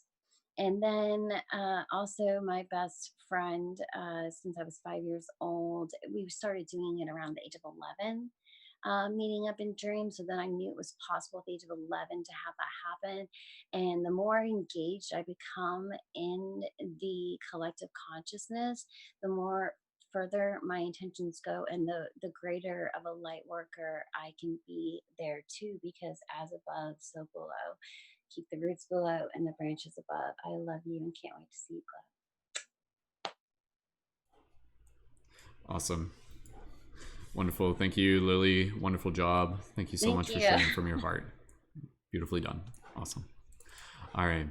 Okay, team. So we've officially gone around the circle once, and thank you again, everyone, for sharing. And I just want to be able to take a moment here. I mean, again, you know, like when we do these podcasts, like we just kind of create the space, and whoever shows up shows up. And I just want to be able to take a moment here to be able to just like recognize the fact that, like, again, you know, you probably saw a video I made about this a little while ago, just kind of really honoring the fact that, like, it's like the feminine, the divine feminine, the spiritual aspect of that energy, the women who are like leading the way in the shift. And I just, you know, pointing out the obvious here, I just want to say thank you. Like, thank you to the women. Like, thank you to the wisdom holders for bringing forth this knowledge to be able to share it. I mean, I'll do my best to be able to help, you know, facilitate, hold space, support, and everything like that. But I think it's no coincidence that even here we are having this discussion, and no doubt there's people of all genders tuned in. But just I think it's awesome. Like, that's why I'm saying it. I think it's really, really cool to be able to have this space with such ripe wisdom, and for it to be really anchored and being, you know, with the women leading the charge as well. So what we're going to do here, we're going to go into a little bit more discussion, and I kind of want to be able to just kind of like, I know a lot of you probably have a lot of things that you want to say, so we're going to open up some just kind of pass the talking to ground. I did want to be able to just give Lacey a chance to be able to go back to that story that we mentioned before, about if you want to share something like that UFO story. It's again just a fascinating example of what's possible within the dream space, and then from there we'll just kind of keep going around, and if anybody else has any additional other stories or any just kind of just exploring some of the big questions and everything like that, please feel free. But again, I think for one of the things that really makes my mind just kind of expand a little bit, I try to imagine again, either an ancient culture or future culture that is like more spiritually advanced or more spiritually in tune, and what was their relationship like with the dream space, like opposed to just being this thing that just happens. What if it was actually like an equally real part of their existence, an equally real part of their soul's journey? These type of ideas, these type of just thinking about that, like what will it, if we're sitting here talking about this, what will it look like in 5 years, what will it look like from 10 years? And once you can start to kind of like sit with that idea, allow that vision to kind of be like anchored in within your heart to give us something to move forward towards.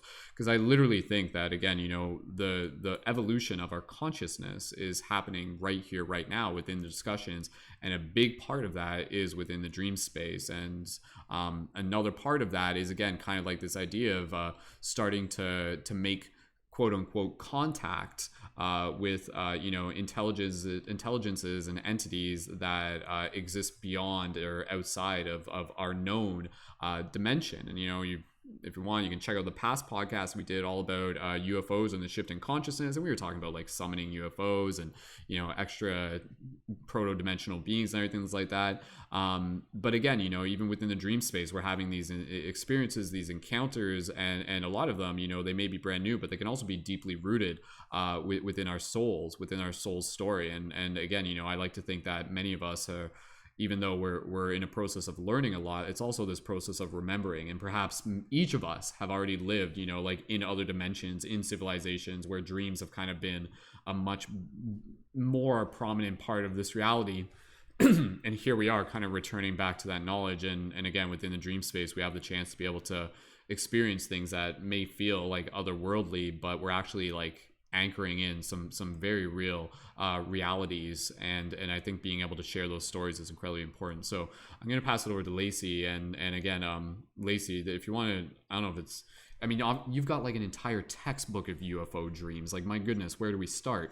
But maybe, do you want to talk about the Void Hawk? Like, let me know what you want to talk about related to UFO dreams, because I mean, I think that would be a really cool example. So whatever you feel called to share, Lacey. Sure. Oh, it's so hard because like we're having all these conversations and I'm like, oh yes, I want to add some of my own like ideas onto things that other people are saying. But yeah, I have lots of UFO dreams that I could talk about. The Void Hawk is definitely a pretty epic one. Yeah. Okay. So, yeah, like all my thoughts. Jeez, it's like, where do we start with that one? Where do I start? Okay. Wow. I just gotta say, I just appreciate everyone for coming like here to share their dreams and stuff and their ideas on everything. It's just awesome, and I'm really enjoying listening. So I'll say that first. So yeah. Dreams and like before I get into the whole UFO thing, like you were saying about the future, like, oh, maybe there's like, these like future civilizations that are like, have technology and they're I think that like, as a species we actually have like amnesia. So there's like, we're really actually quite ancient, and this is actually from the past and the future, but definitely from the past. Because as you know, I've dreamt of Atlantis, I've dreamt of like Mayan, like ancient civilizations that actively dreamt. And obviously there was some people in those civilizations that were maybe a little bit more advanced in dream time. But in tribal communities and stuff, dreamers were looked at as like the seer, someone that is able to navigate the other realms, whether that be the underworld or higher dimensional spaces as well. So I just wanted to add that like I think that anybody is capable, especially now, like nowadays, like we all have this ability. It's just how we really set our intentions and how we're I truly believe everyone is gifted to be able to navigate these other realms. So I'll go into some UFO dream time. I've seen UFOs real in like this reality as well, but they've been way more vivid in dream time. So Void Hawk, this is what it's called. That's the name of it. It's my ship, I guess you could say. It's so weird to say that, but whatever. So there's a type of ship. It's a living ship. They're called Void Hawks, and they're from like another dimensional space. So I had a dream that I was in my room. I was a young girl, and I saw a light outside my window. This was the first one of many. I have many dreams with the Void Hawk. But in this dream, I was in my bed and I saw this light, and it was a very bright light from outside my window. So I got up and went to the window, and it like moved really, really fast past the window. And then I heard footsteps like down my hallway. And so I ran to my bed and I hid under my blankets because I was like, what is that? What's coming? You know? And I was frightened. And then I heard talking outside. Two people came in. They looked like they were human. They looked just like us. They were very tall, a woman and a man, and they took me onto their ship, whatever. I was abducted, I guess you could say, in this dream. And then it was like a quick process. They like just examined me, but it wasn't like invasive and it wasn't scary. And then they like brought me back to my bed, but they started having a conversation outside the room, and they were talking about, and this is the first time that I had heard, oh, sorry, drop my phone. The first time that I'd heard the word Void Hawk. They specifically said Void Hawk. They said that the ship was protecting me or something like that. I don't even know. Like they were talking about it in relation to me. The dream did go on, talking about like infiltration of like a species on planet Earth that was like governing. Like it got pretty like conspiracy theory, weirdly enough, because I don't necessarily believe in any of that, but it was in the dream about like reptilian like type of aliens. So anyways, that's the first time I'd heard of the Void Hawk, but I didn't actually get inside of the ship and navigate the ship until probably sometime later, where I actually was on like another planet. Someone was narrating. There was this great wise man sitting on top of a temple. He's sitting in a throne.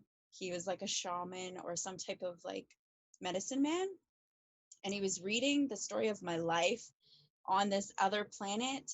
And my Void Hawk, you pilot it through like almost like telekinesis. I don't know, like you sync up with it. It like chooses you. This ship chooses you, and you're like you become one. And that's how I can explain it. Is like you're one with the ship. So it's a living ship. It has consciousness.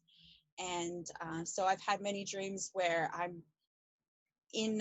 just had a dream last night that I was in my Void Hawk and saving people. I don't know, but it was really, really awesome. And it's like this crazy connection with this, like, and I specifically set intentions. I was like, I think I told you, I was like, I want Yeah, you did. to see. You mentioned that. You're like, I want to find my Void Hawk.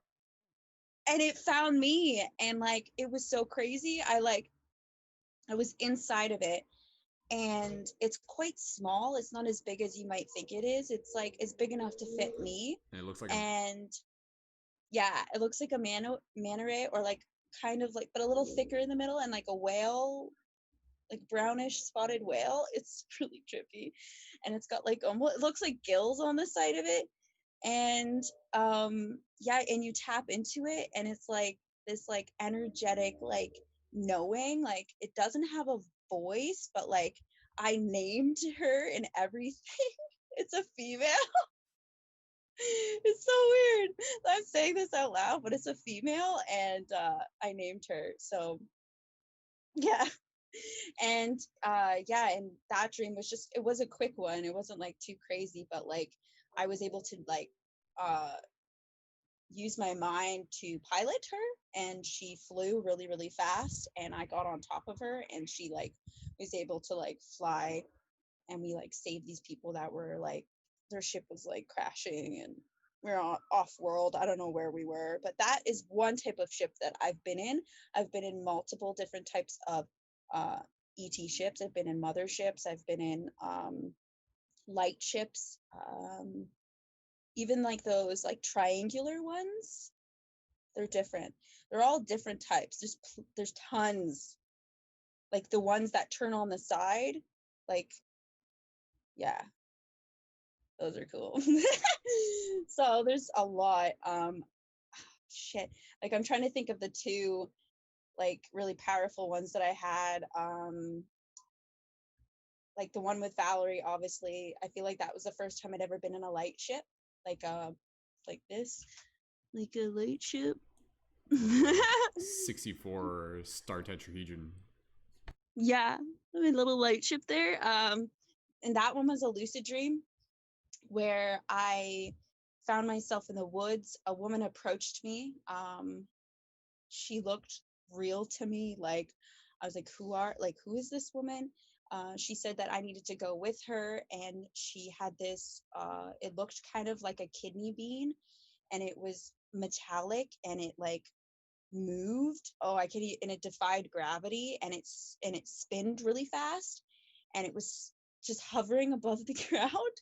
And she told me to touch the one side, and she touched the other side, and both of us linked up, and like this vortex of energy like spun around us, like whoa, like iridescent, like fractaling energy, and it created this ship, and we lifted off the ground, and you could see 360, like you could see below, you could see everywhere around you, like you weren't, it was just made of energy.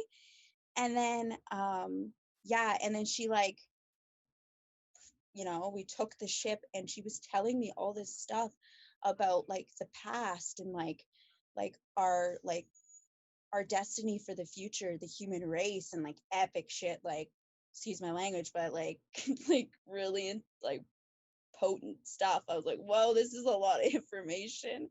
I need to write this down when I wake up. Because you know, I knew this, I was dreaming.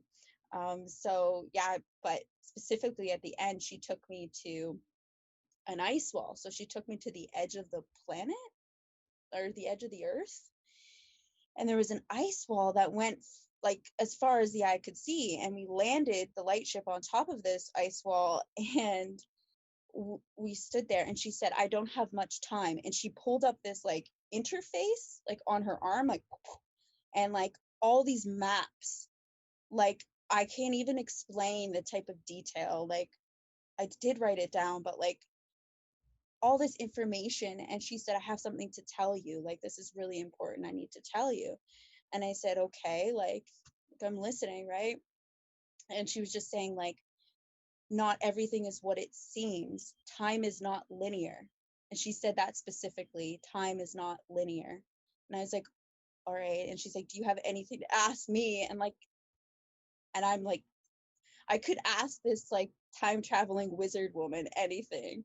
And I asked her what her name was. It's like, I need to know what your name is. And I feel stupid now that I asked her that, but it's kind of cool that she gave me her name. And she said her name was Valerie. And yeah, and I just like, I don't know who she was, or like if she was a part of my conscious, my own subconscious, but to me she felt foreign to me. She had blonde hair up in a ponytail. She was older. She was in her late 30s. She had blue eyes.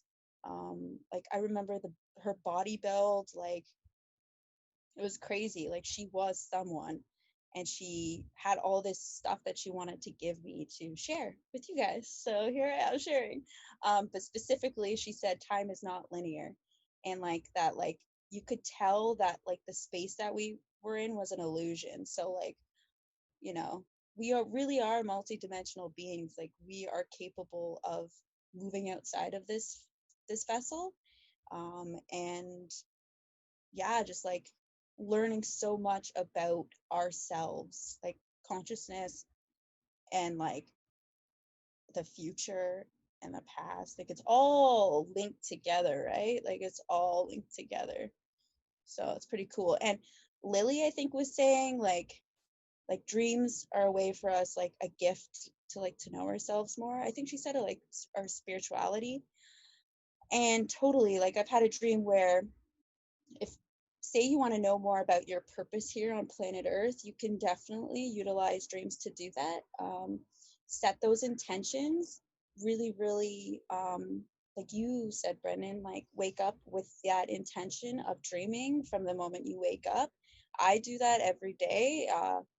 I feel like I'm dreaming when I'm awake though. So like it's like a constant just like cycle of like dreaming and adventures. But I had one dream where I was at a ceremony with an elder, an older Native American man, and everyone was around like a river. And this is just tying into what I just said. And everyone was by a river, and he we had baskets in our hands, and we were like, you know, pulling water out of the river. And he said, "You're like, what you're here to do is like in the river, like follow the river, like the river runs through you." And he was just saying these things that were like, whoa, okay, realization. And then he came over and he said to me, "You're a weaver." He specifically said those words, weaver.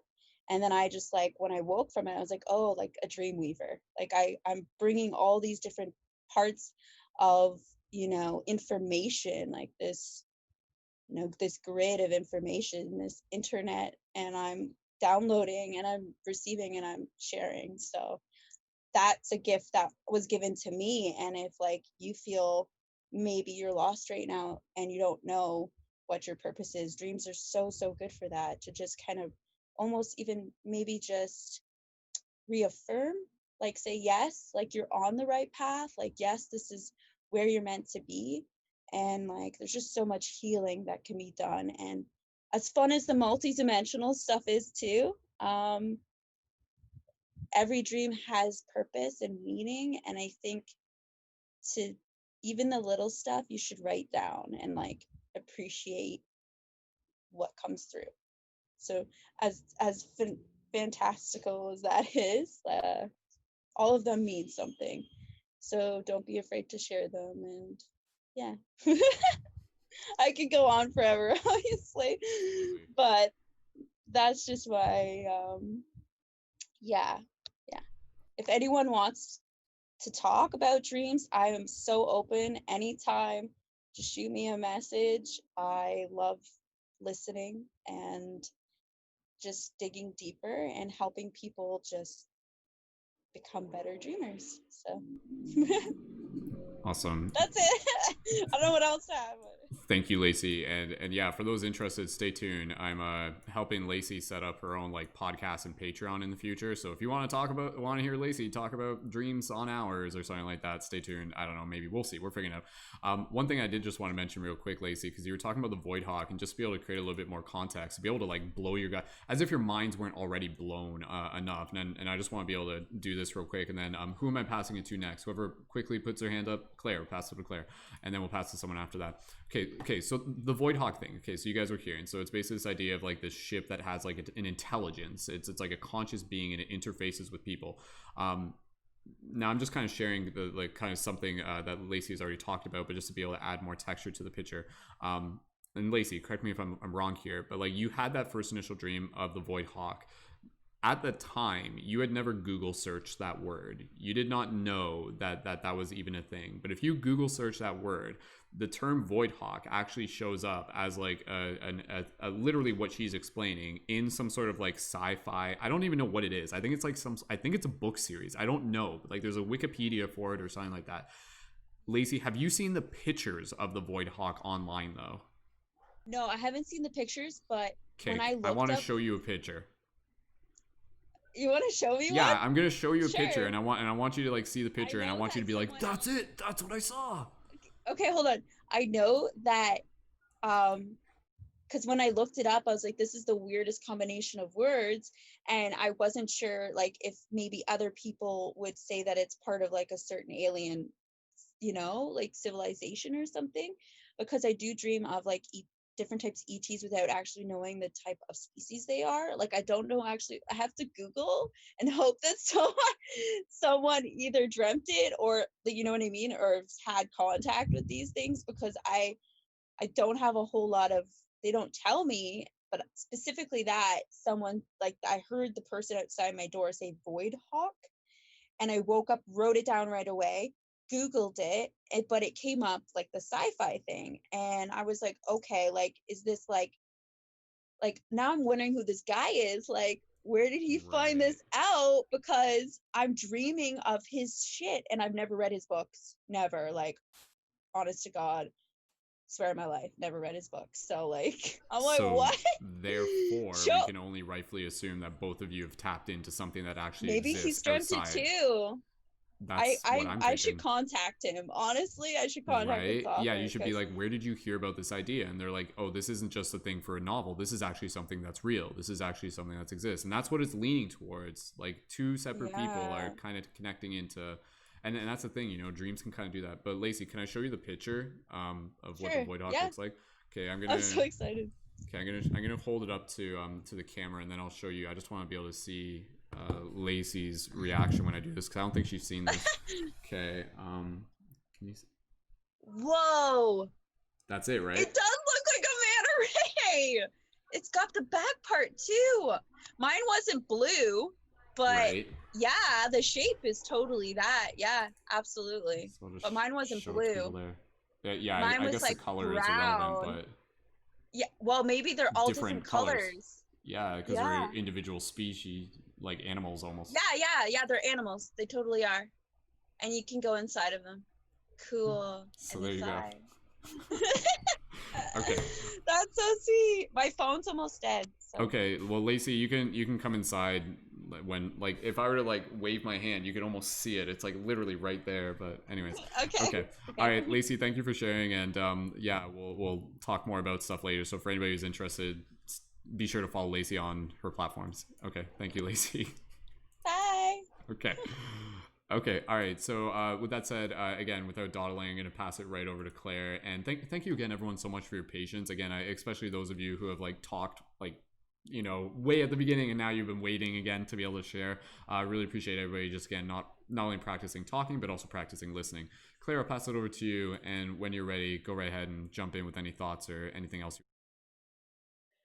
Yeah, so I just wanted to add something really quickly. I do have to go, I have to drive home very soon, but I found it really interesting that we just started talking about UFOs in the context of dreams, because last night I had my first dream that involved a UFO, at least that I can remember. And I don't know how familiar you guys are with the Hunger Games series, but pretty much how this dream took place, it was like the Hunger Games Part 2. So their dreams started at the end, and pretty much how she gets out of the simulation is she shoots the arrow into the sky, and like the matrix of the dome sort of like breaks down, and a ship comes and takes her away. And in the dream, I was Katniss, like I was playing her role, and I had a few other people who had survived with me, and I was just walking around like this forest and just calling out, seeing if anyone else was alive. And no one else was alive, but I had this small group, and yeah, I like broke down this simulation, this matrix, and a ship came down and beamed me up. And it was just like, it was a big round dark ship, and it was huge. And the whole bottom part of the ship opened up almost like a garage door, and me and these people were beamed up into it, and it was just this huge space, and we were just floating like zero gravity in this ship.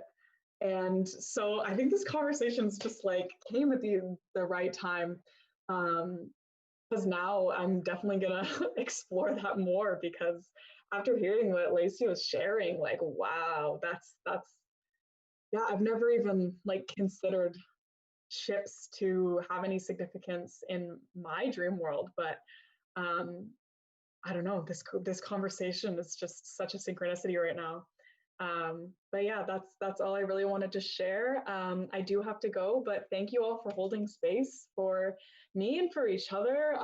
This was so eye-opening for me, and I'm excited to have more of these conversations in the future. So thank you, and I hope you guys all have a good day, good night, wherever you are in the Earth plane. I'm sending you all lots of love. Awesome. Thank you, Claire, so much for being here. And if you want to just invite people real quick to be able to connect with you on your social media platforms, go ahead. Yeah, so I'm on TikTok, 5D Starseed, and then same handle over on my Instagram as well. Awesome. Yeah, and I'll make sure to connect with you all there. Wonderful. And again, I think, like you said, like this is just kind of, this conversation is a stepping stone, and who knows what will happen in the next month. Now that we've talked about this, we've planted seeds and might start flying spaceships together within our dreams. Who knows? So yeah, this is awesome. Wow. All right, thank you again, Claire. Okay. And bye, we'll everyone. talk soon. Bye. Awesome. All right, okay. So with that said, who wanted to go next? Give me Rachel. Yeah, and then did Dani want to go next after that? Okay, so or Dani or Carly. Okay, so we've only got a few people left in the chat, which is not a bad thing because we're gonna get close to wrapping this up soon. Rachel, when you're ready, we'll pass it over to you. Go ahead, Rachel. Yeah, so I had one other story I wanted to share, which was going off of when you first were talking and asking Lacey to share some like the connection that you guys had in your dreams. And then I remembered that, gosh, there's so many things to share. It's hard to keep track of which stories we want to present to each other in this space. And I mean, it's all in divine timing. Whatever comes up, comes up. So I just was reminded that I had wanted to share that I think it was probably 2 or 3 weeks ago. So it was really fascinating because this is again another like first and like only time that this has happened. But I like 3 nights in a row was up until like the very wee hours of the morning talking on video chat with Chris, and he was up to like 5 a.m. East Coast time. It was only like 2 a.m. for me, so I was like, not too bad, like I'm cool.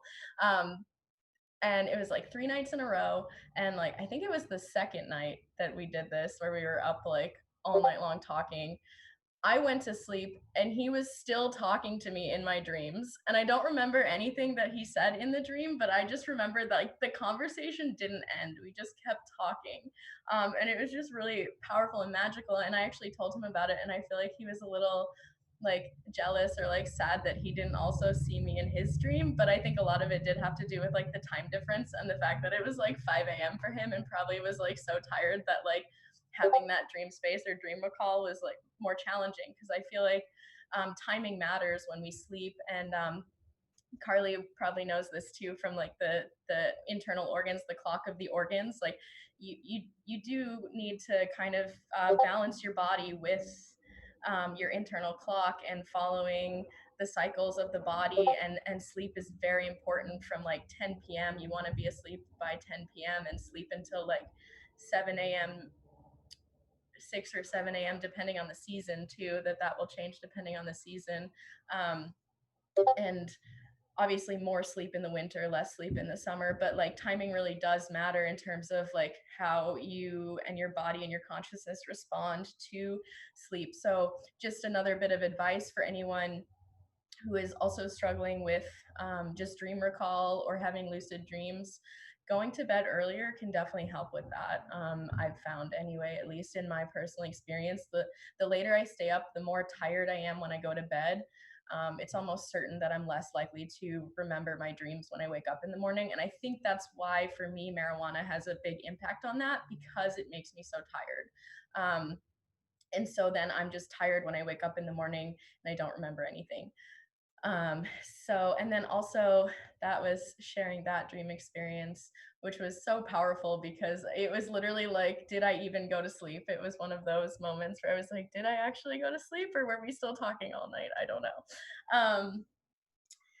But and then just real quickly, I also wanted to mention, not to like completely add a whole nother element to this at the end here, but daydreaming was always a huge thing for me as a kid.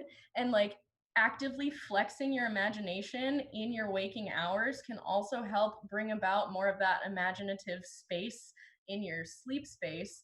So like I was constantly like, my dad used to this was like a little childhood thing where I would be lost in space, literally. And my dad would walk around the house going like, boop, boop, boop, searching for Rachel, contacting Rachel. And I'd just be like they'd be talking to me and I'd be like, what?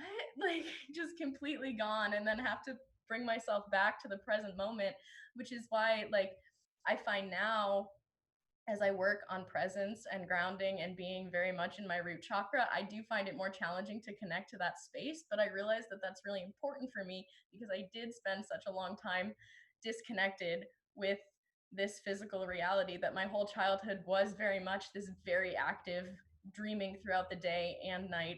Like it was almost a continuous like flexing of my imagination and my creative spaces, and always wanting to write stories, and just always having all these ideas about potentials and different and when I say like imagination, I feel like our imagination is key to connecting with, again, like those higher dimensions and higher realities, and just other times and spaces. And like even if you feel like sometimes you're like, oh, I'm just making shit up, excuse my language, sorry, I'm just making things up, but like sometimes you're not though. And like who's to really say if you're making everything up or not, or if stuff is downloading to you, coming to you. And so I just wanted to mention the importance of like your waking hours too, and Brendon kind of touched on that too, like having the intention for your dreams in the morning when you wake up, like already setting yourself up for the dreams the next night.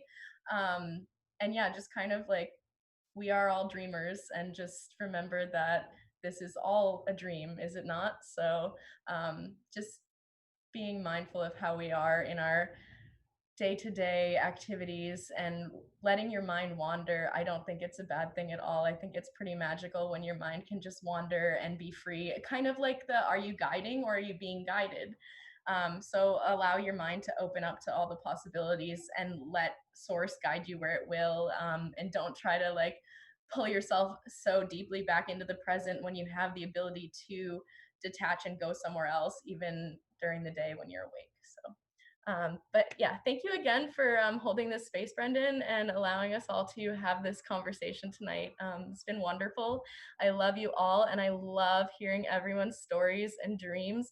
And I can't wait to connect with Lacey further to talk about dreams, because it's so magical. And probably going to try and find and join that Facebook group too. But yeah, thank you so much. And I love you guys.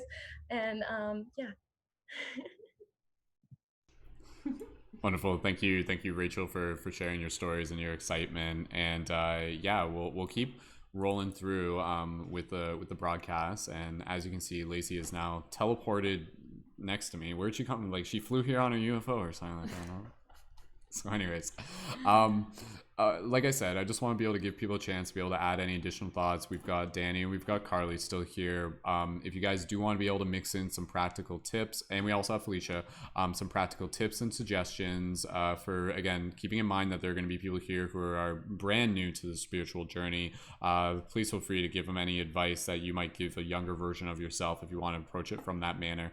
And with that said, am I passing it to Dani or am I passing it to Carly? If you guys... you're both so polite. It's okay. I'll pass it to Carly, and then we'll pass it to Dani. So Carly, when you're ready, go right ahead. Yeah, I wanted to say that a couple things I've noticed recently that have changed in regard to like my dreams and my practices is that I'm meditating a lot more. I've been meditating daily for like 30 days at least now, which is like the most I've consistently meditated in my whole life. And sometimes even like twice a day, like once in the morning and then once either like in the evening, like 5 or like 8 o'clock. And also just like doing a lot of like journaling too. And I feel like that's really upped my progress in dreaming. Like within the past week, I've had dreams where I smelled and tasted things, which I don't think I've ever done before. So, like, I've had dreams about food, but not like actually feeling like I've tasted something or actually feeling like I've smelled something. So, I feel like I've created like some type of pathway into like further exploring senses in my dreams. And another just thing I would say for people that are trying to get more into it is like definitely set intentions during the day, like that you really want to do something in your sleep, or you really want to like have a dream about something, because you can really make those things happen by setting those intentions. And definitely, if you don't already, definitely dedicate like a dream journal and write down any key things that you remember, even if it doesn't like seem significant at the time. Just like those couple of keywords or free writing whatever you think that you can remember will definitely help. And it's really cool to like look back on and like see like different elements that like have come up throughout time that are like similar or even the same, and like tracking those patterns is really cool. So and I want to say thank you for everybody that shared and participated today. This is definitely like a topic that I love, and like I could just go on and on about it. And yeah, I'm just really passionate about this topic, and I'd love to like connect with everybody more about it. And yeah, just thank you, Brendon, for putting this together and letting us all join and share all this knowledge and practice. Thank you. Awesome. Thank you as well, Carly. And absolutely, you know, like it's kind of interesting because like I feel it's actually a really interesting thing when you start associating our interest in dreams almost like a hobby. You know, it's just like, oh, I need a new hobby. It's like, well, what if your hobby was actually dream practice, right? And knowing that that's like something that could literally expand your consciousness as well. So again, you know, just by people listening to this broadcast, by listening to stories, it just kind of gives you some interesting ideas of what's possible. So, you know, if you're just like, yo, I want a void hawk. Where's my void hawk, right? You know, like you don't know really what's out there, and that's kind of the thing with the mystery of dreams is that it's, in a lot of ways, it can actually be very discouraging, because for some people there isn't a certainty. You know, it's not like, oh, if you do XYZ you will get an immediate result. You know, like it's always going to be relative to you. It's going to be relative to kind of like your soul blueprint or some sort of like higher conscious curation that's actually happening. But again, I think it's something where, just going into the tips of dreams and everything like that, is that dreams will respond to your humility in a lot of ways. So when you kind of like show up for the work and you really kind of integrate that into you know, the relationship that you're building with dreams, it's almost as if like there's like some sort of like teacher that's paying attention, and they're just like, oh, the student is learning, okay, let's deliver them, let's give them something else. So again, you know, for a lot of people, you might think like, oh, well, I've never had much relationship with my dreams. Don't let that discourage you from you know, the possibility that there could be endless treasures just around the corner. But again, the only way for you to be able to get there is to walk the path yourself, and to be able to develop that consistency. And again, as you do that, it's literally, again, opening up into it's bringing more of this into the consciousness of the collective as well. So we'll pass it over to Dani. We'll go to Dani next, and then Felicia, if you want to jump in, and after that we'll do that. And then after that, we'll just kind of move into the closing meditation. We'll wrap it up. So Dani, when you are ready, go right ahead. Well, this is kind of like a change of subject. First of all, Rachel, I completely relate to what you say about like daydreaming a lot as a kid. My dad would always be like, Earth to Dani, Earth to Dani. And so I definitely feel that. And as a kid, I was very, more in touch with it. I did lose it over time. But there was one dream I had where I actually like predicted essentially what happened the next day and I didn't realize it. I had to tell my friends that I was transferring schools. And then one of the kids there actually said to me that they were also probably going to transfer. And then lo and behold, the next day, that's exactly what happened. So it's interesting because when from a young age, we're kind of told like, oh, dreams is just something like it's just your imagination when you're asleep.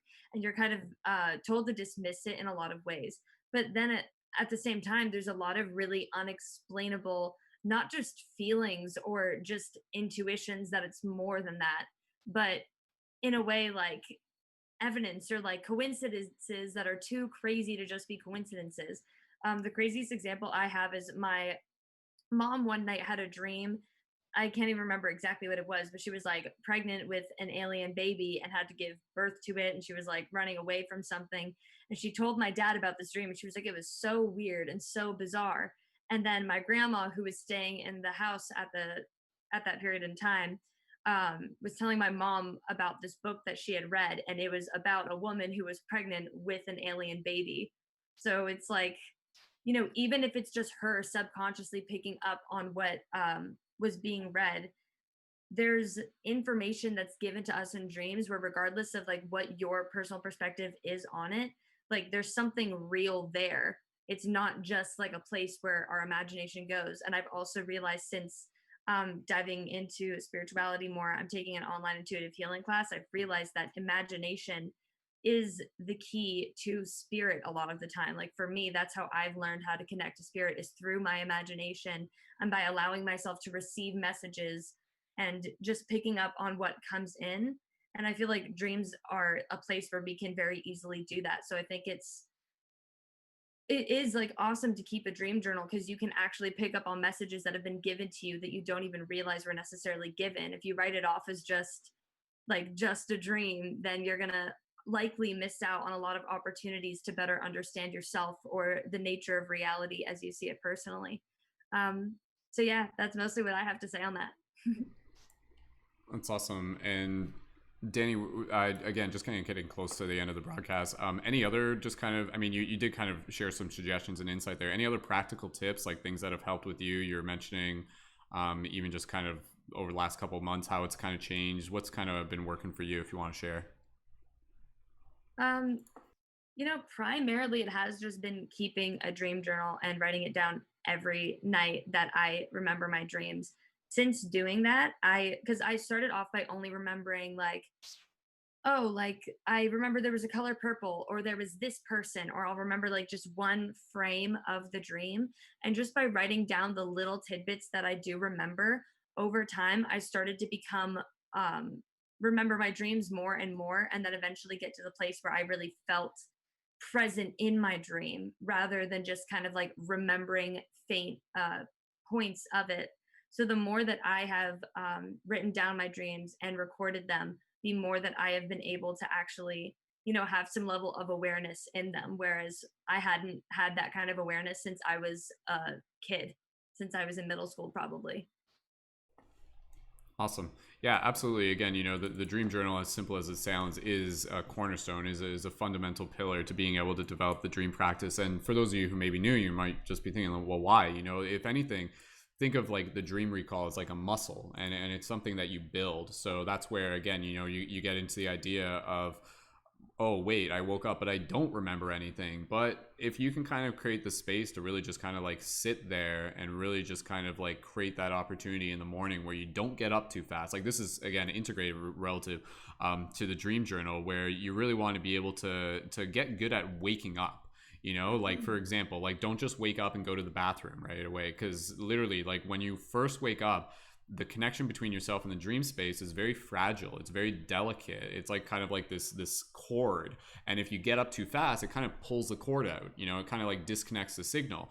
So that's why when you wake up first thing in the morning, even before you roll over and start journaling, even just take like a moment, just kind of lying in bed and just retrospectively thinking back on what you do remember. And then as you kind of remember one thing, it leads into another thing, it leads into another thing. And again, this is a practice. It may feel like it's like, just swinging and missing the entire time when you start off, but you have to start somewhere. And even if you're just waking up, and even if you're not remembering details, even if you're just remembering feelings, or you're remembering colors, or you're remembering places, this grows and grows and grows, and it builds and builds and builds. And again, like the dreams will continue to become more detailed as you're becoming like more capable of being able to receive and interpret them. So again, it's kind of like showing up not only as just a recorder of your dreams, but also again kind of like an archivist for potential dreams that have yet to come, so that when those big dreams do come, you can be like, ooh, like, okay, like I'm okay, like I just unlocked the secrets of the universe, I got to figure this out, and bring it to the table.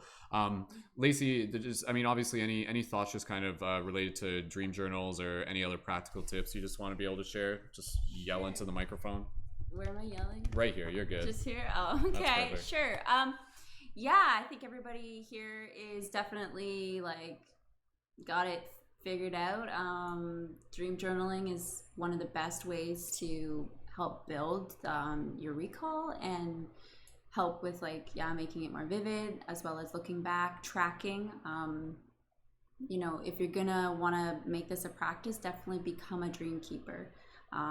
You're doing this for yourself, but also for other people. So that would be, and then that's a good suggestion. When I come to my recall, like when I'm, because sometimes you can dream a lot. So like it's like a whole night's worth of maybe I don't know, you went on a crazy big adventure. I always start from the last thing I remember and I work my way back. And that's how I usually do it. So it's like backwards. It's never from the beginning. I'm sure other people see it that way as well. And I find that I'm able to recall more and more. It's crazy how far back. You're like, how much did I dream? What else do I do? Clean space is really important. Feng shui is a big thing for me. I'm very OCD, so I like things in particular areas. If you want to do, sometimes I'll do ceremony before bed. So I burn something that smells really nice to me. Just clear the space. Yeah. Those are some good tips, I guess. Yeah, I those don't are know. some good tips. Even one thing, and we'll pass it. Felicia, you wanted to go next? Yeah, okay. Even the idea again, kind of with the dream journaling. One of the things that's interesting. This is weird. I'm talking to you. I'm looking at the screen, even though you're right here. So, co-captain chair. But anyways, what I was thinking is that one of the things that's valuable with the dreams is that you'll actually begin to recognize recurring symbols. So again, with your dreams, the universe is communicating to you through the language of symbols, and the universe has a specific language for you. The symbols from one person's dream to a next is going to be a little bit different, and so there's going to be certain symbols that might show up more regularly based on your personal experience. So for example, it could be oh, I always have dreams where I'm back at my elementary school for some reason, right? And then for some people it can be that in itself can actually be a trigger for lucidity, because you start writing it down, you start identifying it, you start bringing conscious awareness to it, and then next time you go into the dream, you're just oh wait, okay, I'm at my elementary school, I know this is a dream, I know this is a symbol, I know this is a recurring element, and again, it kind of sparks lucidity. So again, the purpose of the dream journal isn't just to be able to wake up and be able to remember your dreams, but it's also to be able to recognize the patterns which in themselves can become incorporated into your conscious awareness, which in turn can turn into lucidity. Lacey, any thoughts on kind of recurring symbols or anything like that? I'm really big on the symbolic nature of dreams.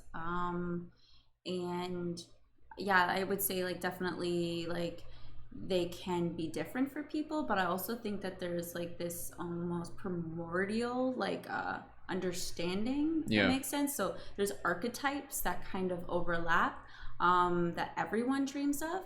It's how we're also linked together in that way. So you can pay attention to stories like that. I usually study a lot of ancient symbolism and archetype stuff, and that can actually really help you identify stuff in dream time if you're interested in those kind of subjects. But yeah. I had something else I wanted to add there, and I don't remember now. About dream recall, dream symbols. Yeah. Something related to that, specific dream symbols that help spark lucidity. Yeah, I mean, lucidity. What helps with lucidity for you? That was really good. For me, lucidity and the whole, like, maybe there's triggers. And so, yeah, for me specifically, when I become lucid, it usually has to do with I'm out of place. So I'm in an environment that is, like, foreign to me, but people are telling me that it's like it is something else. The same thing goes for my character. Someone is questioning who I am as a person. Doesn't necessarily mean that's always going to happen in a dream, but sometimes people will say, oh, you did this. I'm like, what? Like, I would not do that. Like, wait a second. Like, maybe in a dream, like, that would happen. And then I'm lucid. I'm like, oh, okay, it is a dream because they said I, like, murdered someone. I'm like, that doesn't make sense. Right? So it's like character. Like, you know who you are. And yeah, those are big ones for me. Water is a big trigger. I don't know why that is, but anytime I'm like near a body of water, and I mean, water is a really amazing symbol to dream of. There's a lot of healing that can happen in water and stuff like that, but I could go on and on, but there's a lot. Cool. Okay, so we'll pass the talking stick there, and any other additional tips and tricks that anybody might have as we get ready to conclude the broadcast, we can bring those to the surface. Other things I'll just mention real quick in terms of, again, just kind of obvious things. So again, for those of you just getting started, dream journal, as we already mentioned. Meditation, incredibly important, because that's going to help not only just kind of like relaxing before going to bed, it's also something that can actually be useful within the process of lucidity. This is an interesting idea. Have you ever tried meditating when you become lucid in a dream?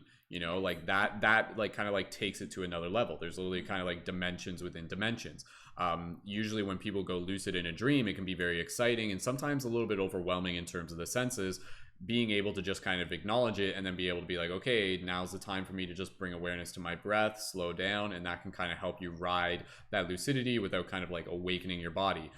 It can also be useful, again, even when you start getting into the idea of like astral projection, when you're kind of getting into that place where your body's falling asleep but your mind is still awake. And then again, kind of similar thing, the sensations can feel a little bit overwhelming, but being able to calmly relax yourself through intentional breathing can allow you to kind of move into that next stage of astral projection.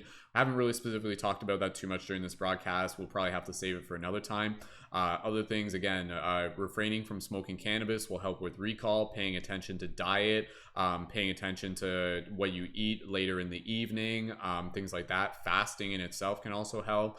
Also things even just like more so for males, but also for females in their own way, like having a healthy balance with your sexual energy. That's a big thing that a lot of the mystics literally talk about, where they're like, if you want to fully awaken within the dream space, you have to kind of like cultivate that energy, opposed to just kind of spilling your cup mindlessly, because that energy literally kind of like moves through the vital body, and also again kind of like moves into the cranium, it moves into the brain, the energy like from our root, for the males from the testes, and for the females from the ovaries, it literally moves up into our cranium. And so that's a thing to keep in mind for a lot of people. They've never been taught that, they don't really correlate, but cultivation of sexual energy does help you get better at developing your dream practice, and can even bring about more vivid dreams, and can also be helpful for astral projection as well. Other things, again, as Lacey mentioned, cleaning your space, cleaning your room, setting intentions before bed, really approaching the dream space as like a psychedelic ceremony, setting intention. And you can get into additional things like listening to music, listening to binaural beats, being able to like meditate before bed. This may seem obvious. Take your phone and like don't have it right next to you when you're asleep. That way, because like if you wake up in the middle of the night and you check your phone, that's going to like screw your brain up, and it's basically just going to like flush out any dream memory that might have been in there. So basically, like the only thing that should be near you should be your dream journal with a pen and paper. Take the phone and put it onto airplane mode, and maybe put it on the other side of the room to prevent you from instantly just kind of getting into that habit of checking your phone first thing in the morning. Meditating upon waking up in the morning, and then of course you can get into all sorts of details related to additional reality checks during the day. You can do like jump tests to be able to check if there's gravity. You can flick light switches. You can try reading things. Play with your hands. Like again, like because the density is different, you can try stretching your finger. You might find your finger will stretch. Any other reality checks or anything related to? No, I think those are like some really good ones. I usually like look at myself in the mirror, stuff like that. Just trippy. Yeah. And again, you guys can kind of find like you can customize your reality checks. It could be even literally what you're trying to do with the reality checks is you're trying to create a habit within your waking state that will carry over into the dream state. So that could literally even be something as simple as setting an alarm on your clock, and every time that alarm goes off of the hour, you question, am I dreaming right now? I have something to add to that. If that's okay. I don't Yep. mean to Oh, no, interrupt you. go for it. Yeah. Yeah, with that, I know as you track your sleep schedule, I mean, everyone's sleep schedule is different, but you can find out when you're in, because we go through different the REM states of REM, and I find when you're in your deepest REM, if you actually wake yourself up in that state, so I know when I'm in my deep REM, it's usually around 5 in the morning. If I accidentally wake up at that time, or I actually set intention to wake up, just for like, if it's even just for a couple of minutes, I find that I'm able to like recall way better, or also re-enter dreams, or practice lucidity a little bit better. So that's just something that's worked for me. Some people can't go back to sleep once they wake up, but yeah, so I set an alarm. It's like, I'm gonna wake up at 5 a.m. and see what happened. Because it can be hard once it's like, say you get up at 9 or 10 and it's like that REM has been a while ago. I don't know, because there's cycles of it. So yeah. And even if you do kind of like wake up even at an odd hour, even, you know, maybe like you could even just set your alarm to just like a couple hours before you actually wake up. What you can actually do is just kind of like get up. Again, maybe avoid looking at your phone, but even just doing some yoga, doing some stretches, drinking some water, literally just like meditating, and then from there, like, yeah, like kind of like softly going back to sleep. There's a lot of other things that you can kind of do. Simple mantras, like Gnostic community, they talk about different mantras that can activate that astral body and help with astral projection and just dreaming in general. It's a little bit more advanced, I think, but my advice is practice. Don't stop practicing, and be really gentle with yourself if you don't feel like you're getting anywhere, because you are doing the work, even if it doesn't seem like you are. So yeah, and I think that's one of the most important things with the dream practice, is not only being gentle, but again, just having the consistency. And the other big tip, and I'll say this and I'll pass it to Felicia, is one of the most important things to have to support you on your dream practice is community. Finding other people that you can talk to, finding other people that you can talk to about your dreams that are on this shared path of accountability. And that's exactly why we do this podcast, you know, because again, this isn't just like, oh, this is just talking about stuff that's fun. It absolutely is. But this is literally us being able to create a space where we're going to help hold each other accountable, because this is something that's incredibly important and something that is literally making a difference in the collective shift in consciousness right now. And again, also something that I think, as crazy as it sounds, is getting us ready for a future that is still ahead of us, you know, like, so we're going to look back on where we are right now. We're going to be like, oh, like, whoa, like I understand like why we were having these discussions, because again, I think the dream space is going to continue to increase in importance and value. And I think that mystery is still unfolding. And that's one of the most beautiful things about the dream space, is allow the mystery to continue to be something that will, you know, like bring you back to it, because there is always more to learn. There is always something more to be able to receive from the dream space. We'll pass it over to Felicia, and again, on the other, you guys are vibing with that. Rachel's getting excited here, I can tell. All right, Felicia, if you're ready, we'll pass it over to you. And again, and I'll give you guys a chance of one more last pass around for hurrah, and then we'll get into a short little closing meditation at the Dream Tree. Felicia, when you're ready, go right ahead. Okay. So before I get into the initial things, I was gonna say it's kind of funny at the tail end, and I was thinking about it just as Brendon was saying. When your body's falling asleep and your mind's still awake, and my body was starting to fall asleep as my mind was still listening to everything everyone was saying, and I'm like, can you wait a minute? I would like to finish the broadcast before I sleep. So wouldn't be surprised if I start dreaming about the broadcast. Wouldn't be the first time. Anyway, so before any of my like tips and comments on other tips like people have mentioned, when Lacey mentioned, I think it was her, or maybe it was you or someone else. Somebody mentioned something about water and water in the dreams. And oh my goodness, it made me think of, and there was one dream I have recurring all the time. I almost wasn't going to mention, but now I might want to mention it because maybe like one of you or someone else will have something to say in regards to it. And I have this. It's usually a mixture of like falling and then flying again, but has to do with like being underwater, where there's usually like a large body of water and I'm falling from somewhere high above and then plummeting into the water, but plummeting really, really deep. And it's usually really deep and really dark.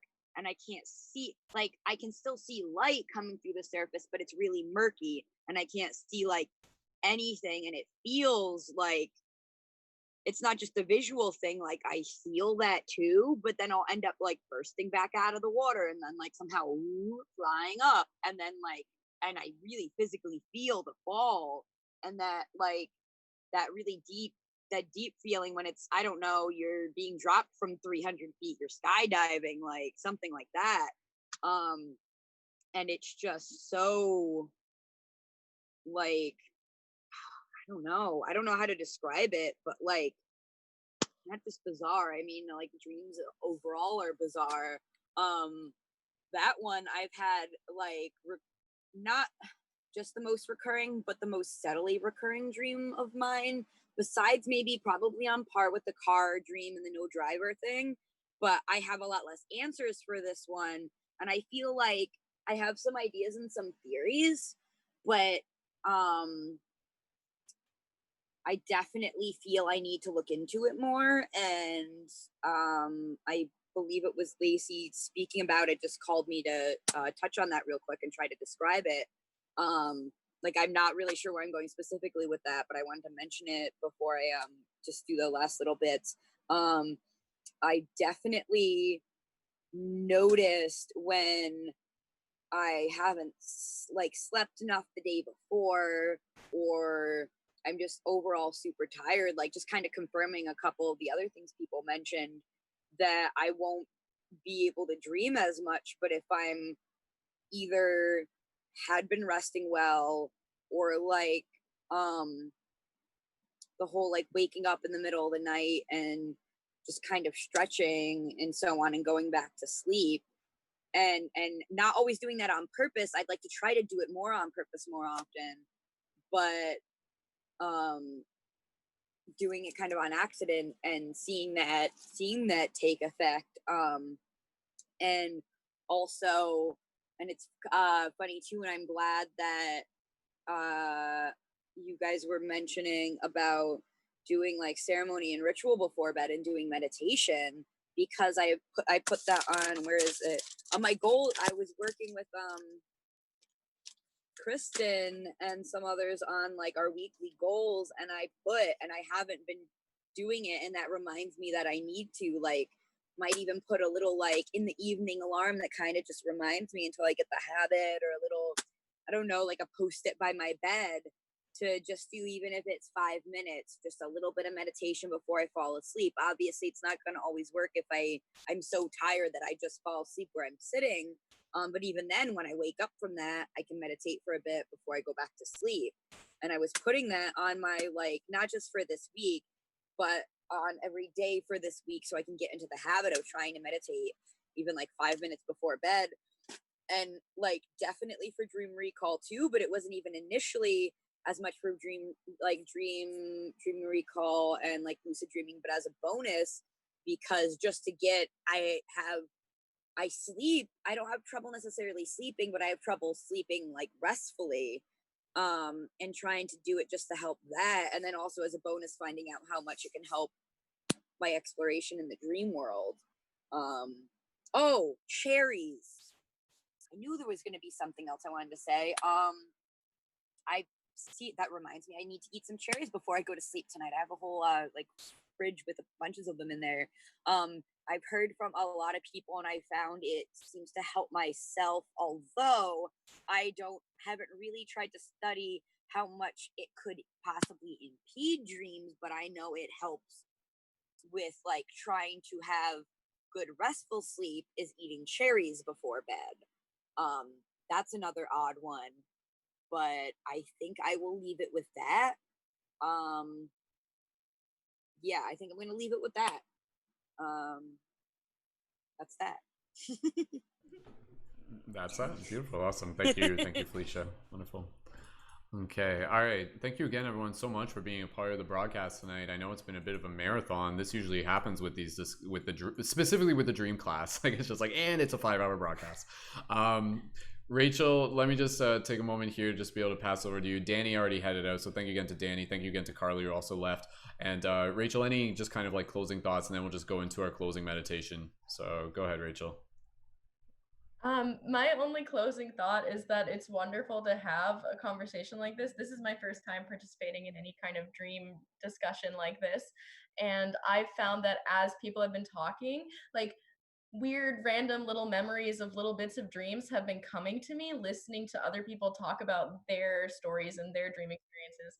So I just think it's really cool to have this space and to have those moments of like, oh wait, I had a dream that was about something similar but like very different, or like just like even just like random stuff that's not even relevant to what's being said, but just like something about like the conversation is like sparking these things in my brain that are like, oh yeah, and then there was that dream, and like, oh, and that happened, and like, oh, did that happen too? Like, wait a second. So yeah, it's just cool to have this conversation and to have those little moments of like, aha, I can recall that dream that was totally lost to like whatever like subconscious moments that like I thought was lost forever, but now suddenly I've had like this random memory, because I struggle with the discipline of actually like writing things down regularly, even though I used to write all the time. So I'm just recently getting back into that. But yeah, so it's interesting to have those little thoughts just pop up and be like, wait a second. Like Felicia talking about the falling from a high place and jumping into or falling into the water reminded me of a very specific dream where I wasn't myself. I was someone else, but it was me, but it wasn't me.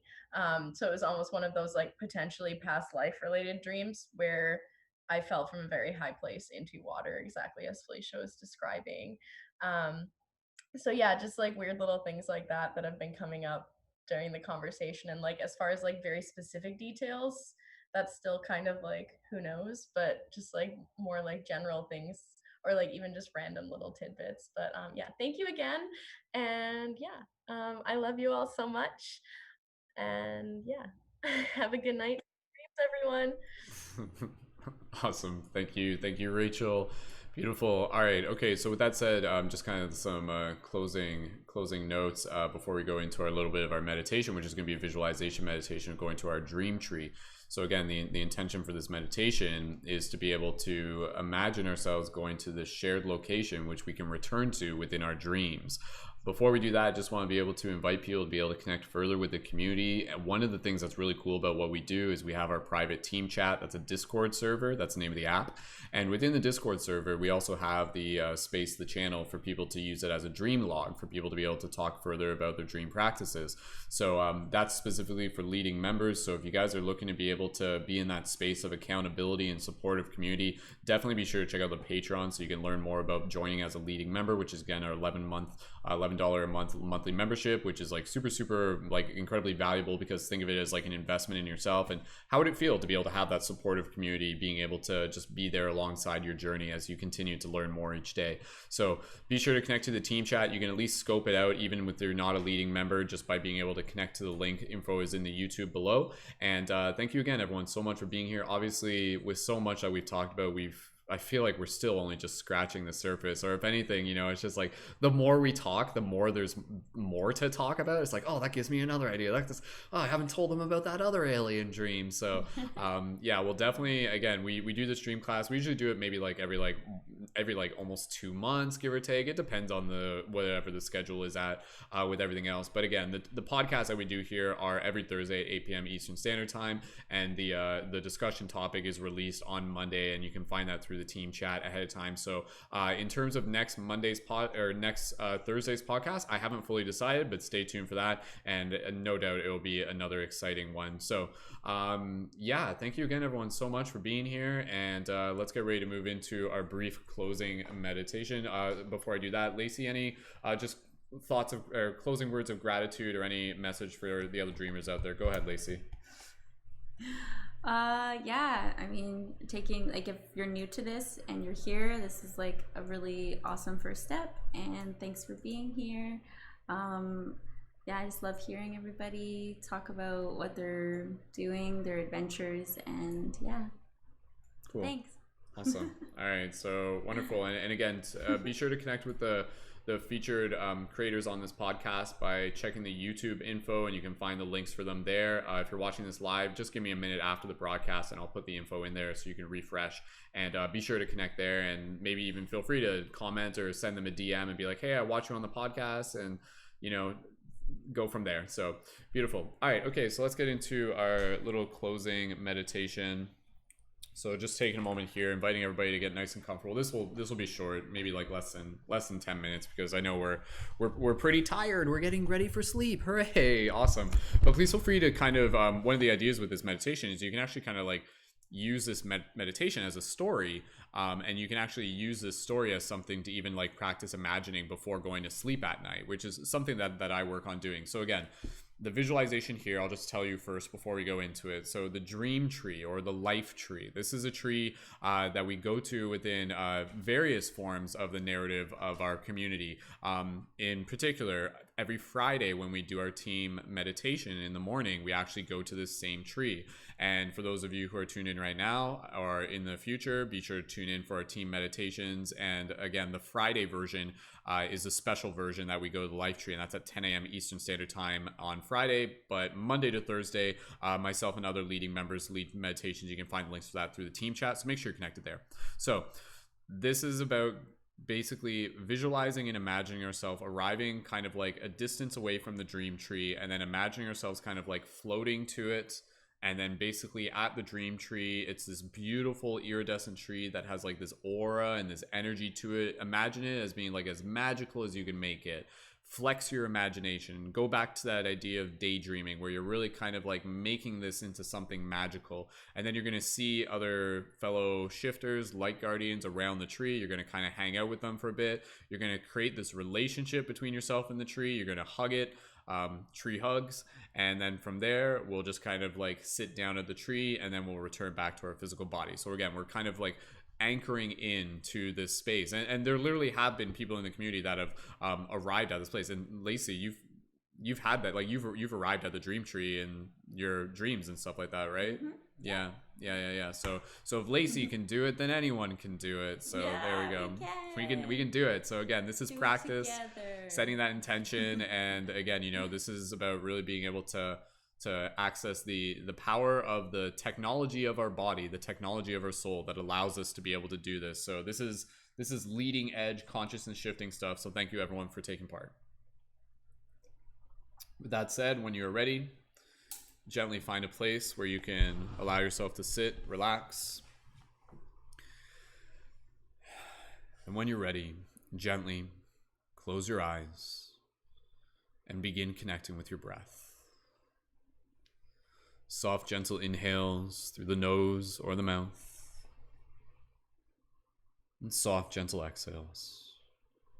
And as you listen to my voice, just take a moment here as you continue to relax, to just straighten your posture, open up your chest, relax your face, finding that space of stillness to the best of your ability. Continuing to breathe here, we're gently just going to visualize.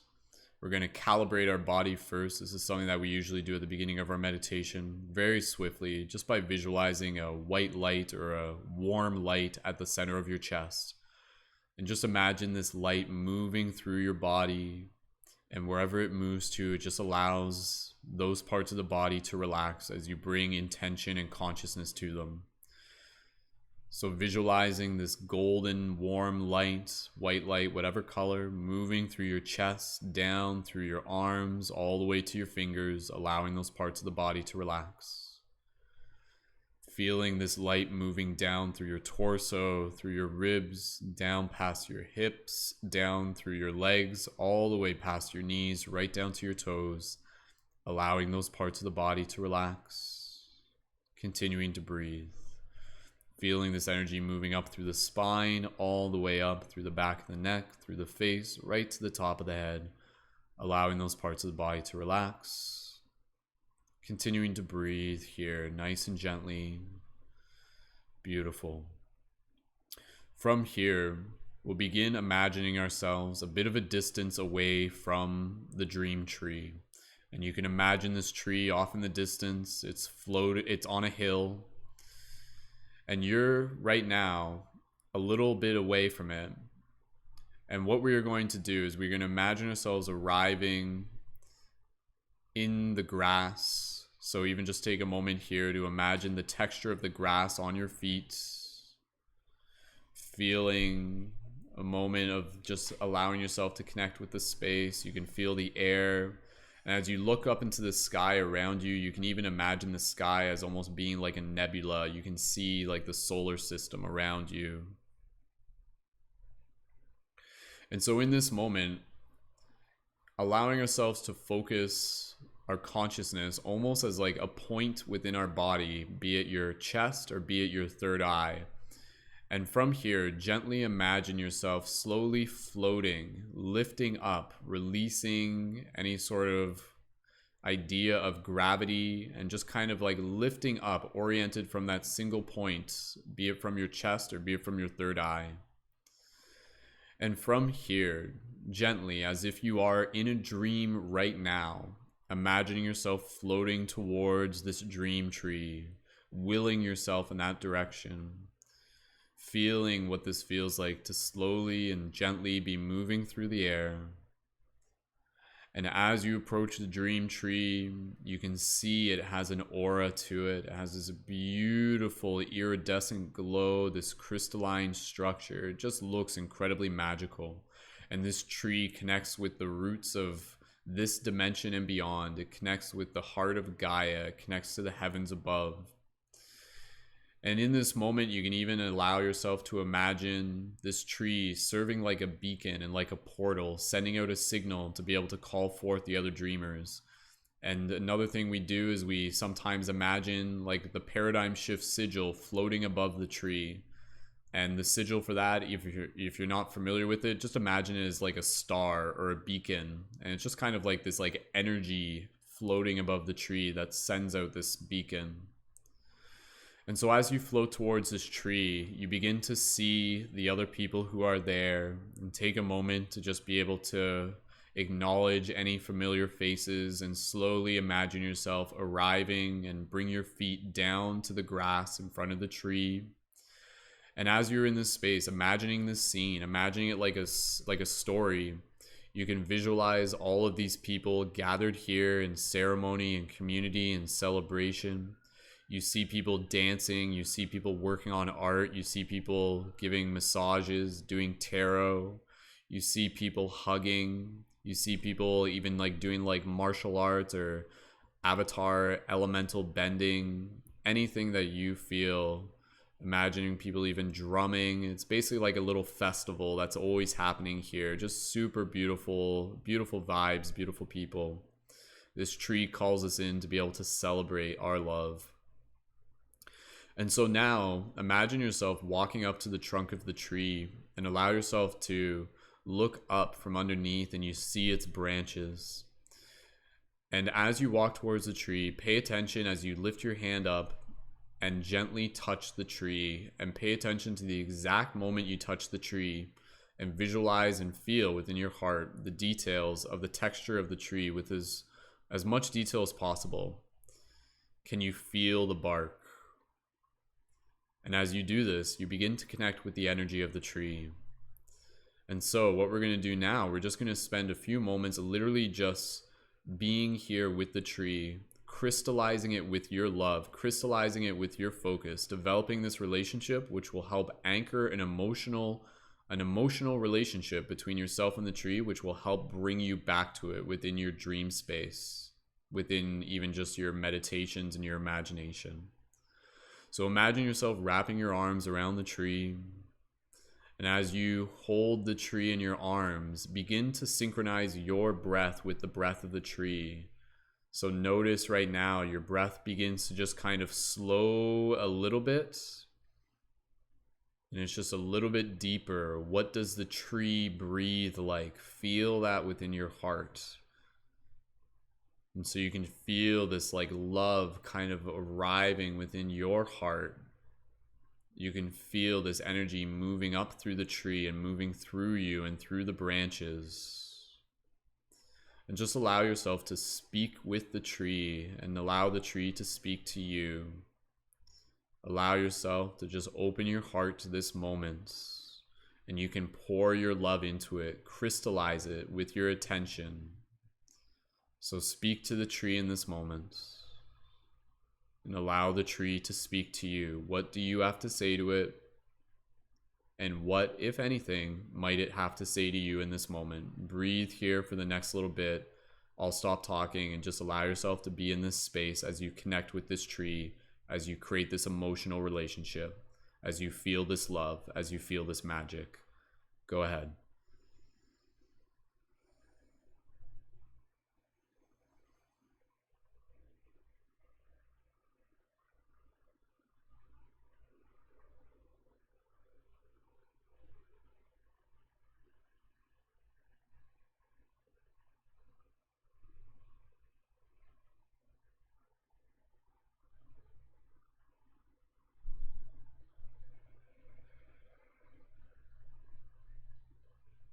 Let's continue here. Breathe for a few more moments.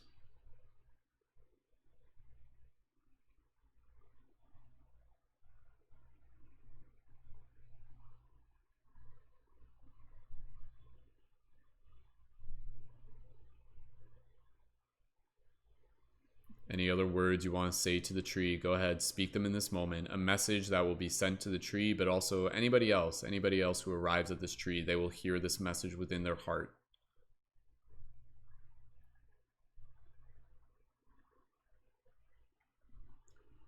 Beautiful. Gently imagine yourself now releasing the hug, but allowing yourself to align your spine with the tree. And in this moment, gently sitting down in lotus position at the base of the tree. So now your spine is aligned with its trunk. And you feel its roots as your roots. You feel its branches as your branches. You understand deeply in this moment that literally you are an extension of the tree. You are like its child. You are like its seed. And so the magic of the tree is already within you. And as you sit underneath the tree, take a look up, imagine with as much detail, see this like beautiful crystalline structure. And even in this moment, you can even imagine there might be some like additional proto-dimensional beings who are here in benevolent energy floating around. So you can even imagine like little orbs kind of floating around, other entities that are kind of joining us in this celebration of anchoring into this story and collectively awakening the magic of our hearts. And so while you're here, as we get ready to move to the conclusion of this meditation, take another look around as you see these familiar faces. And if you feel called, you can even imagine, even though we're going to return and sit back down to the tree in the moment, but if you feel called, you can imagine yourself standing up and maybe walking over and giving a hug to some of the people that you see here at the tree, other members who are a part of this team, other people who have been in this broadcast. Even if you feel free to walk up and maybe you see me there, and if you want to give me a hug, you're more than welcome. And I tell you how proud I am of you and how grateful I am for you to be here. And so take a moment here to really just feel this within your heart, feel this sacred space, feel this magic, feel this love. Allow it to be something that will continue to stay with you beyond this meditation. And from here, setting the intention that maybe the next time you go to sleep, you'll just run through this story again within your mind. You'll visualize it and you'll help create the pathways to return to it. Because this tree, this space, is very real. It is very real. It is not just something we're just imagining. It is something we are connecting to. And so when you're ready, thanking people or saying hello to them, bring yourself back down to sitting underneath the tree with your spine up against it. Straighten up your spine physically right now. Open up your chest, relax your face. And we're just going to take a few more breaths here as you feel the strength of the tree up your own spine. You feel its love, you feel its wisdom, you feel any messages it may whisper to your heart. And you say thank you to it. Beautiful. Continuing to gently breathe here, taking another picture in your mind, saving this as a place that you can return to at your will. Setting that intention to arrive to it within the dream space as you wish. And while you are here, allowing yourself to know that there is a part of you that will continue to exist here, that will continue to be here as much as you will, as much as you wish, and you simply have to return to this space, this feeling, and it will guide you back here. And as we conclude this meditation, gently beginning to bring awareness back to our physical body. Bring a little smile to your face. Put your hands on your chest if you wish, holding gratitude in your heart. And when you are ready, continuing to hold this image in your mind of you sitting with this tree, slowly we will begin to bring awareness back to our physical body, holding this gratitude, holding this magic, bringing with us the wisdom of the tree. And when you are ready, slowly begin to bring awareness back to your physical body as you wiggle your toes, wiggle your fingers, and gently open your eyes and return your awareness to the space around you.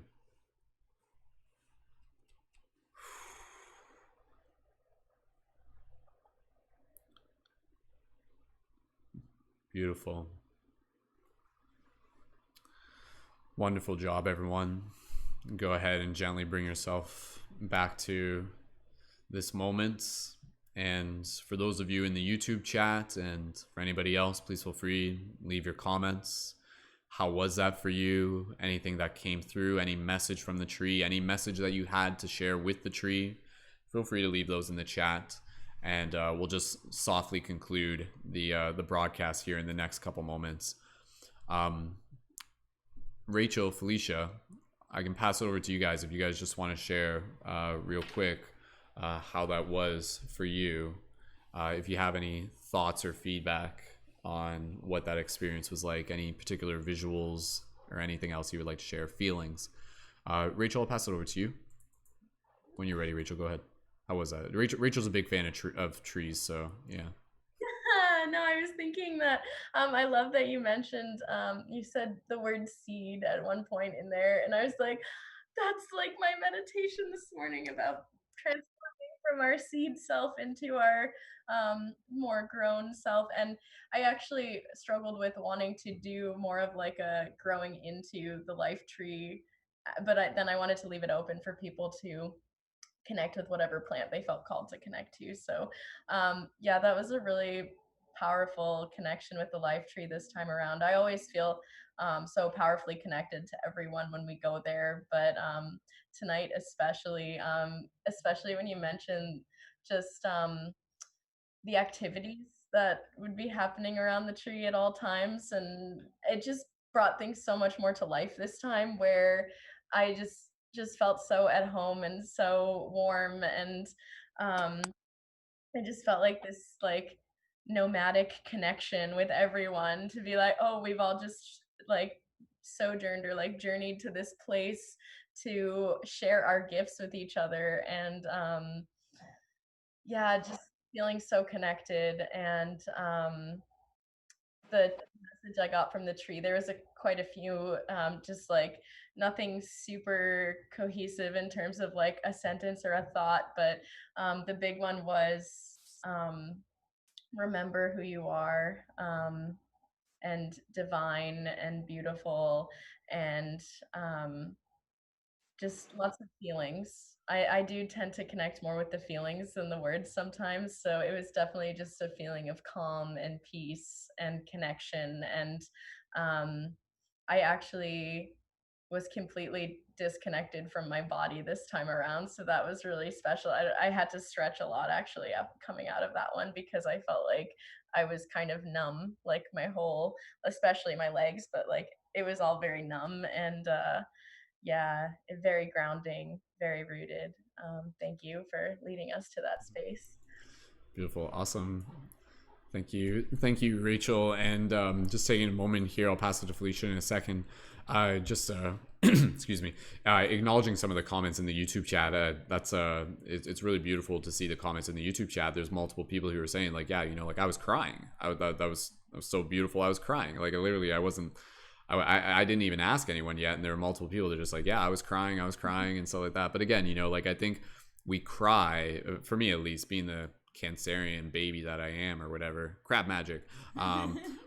I cry when things are true, which is an interesting thing, you know, because I think when there's something like really resonates with our heart, that rings true to who we are, or that feels so familiar, it actually brings up tears, which I think is really interesting.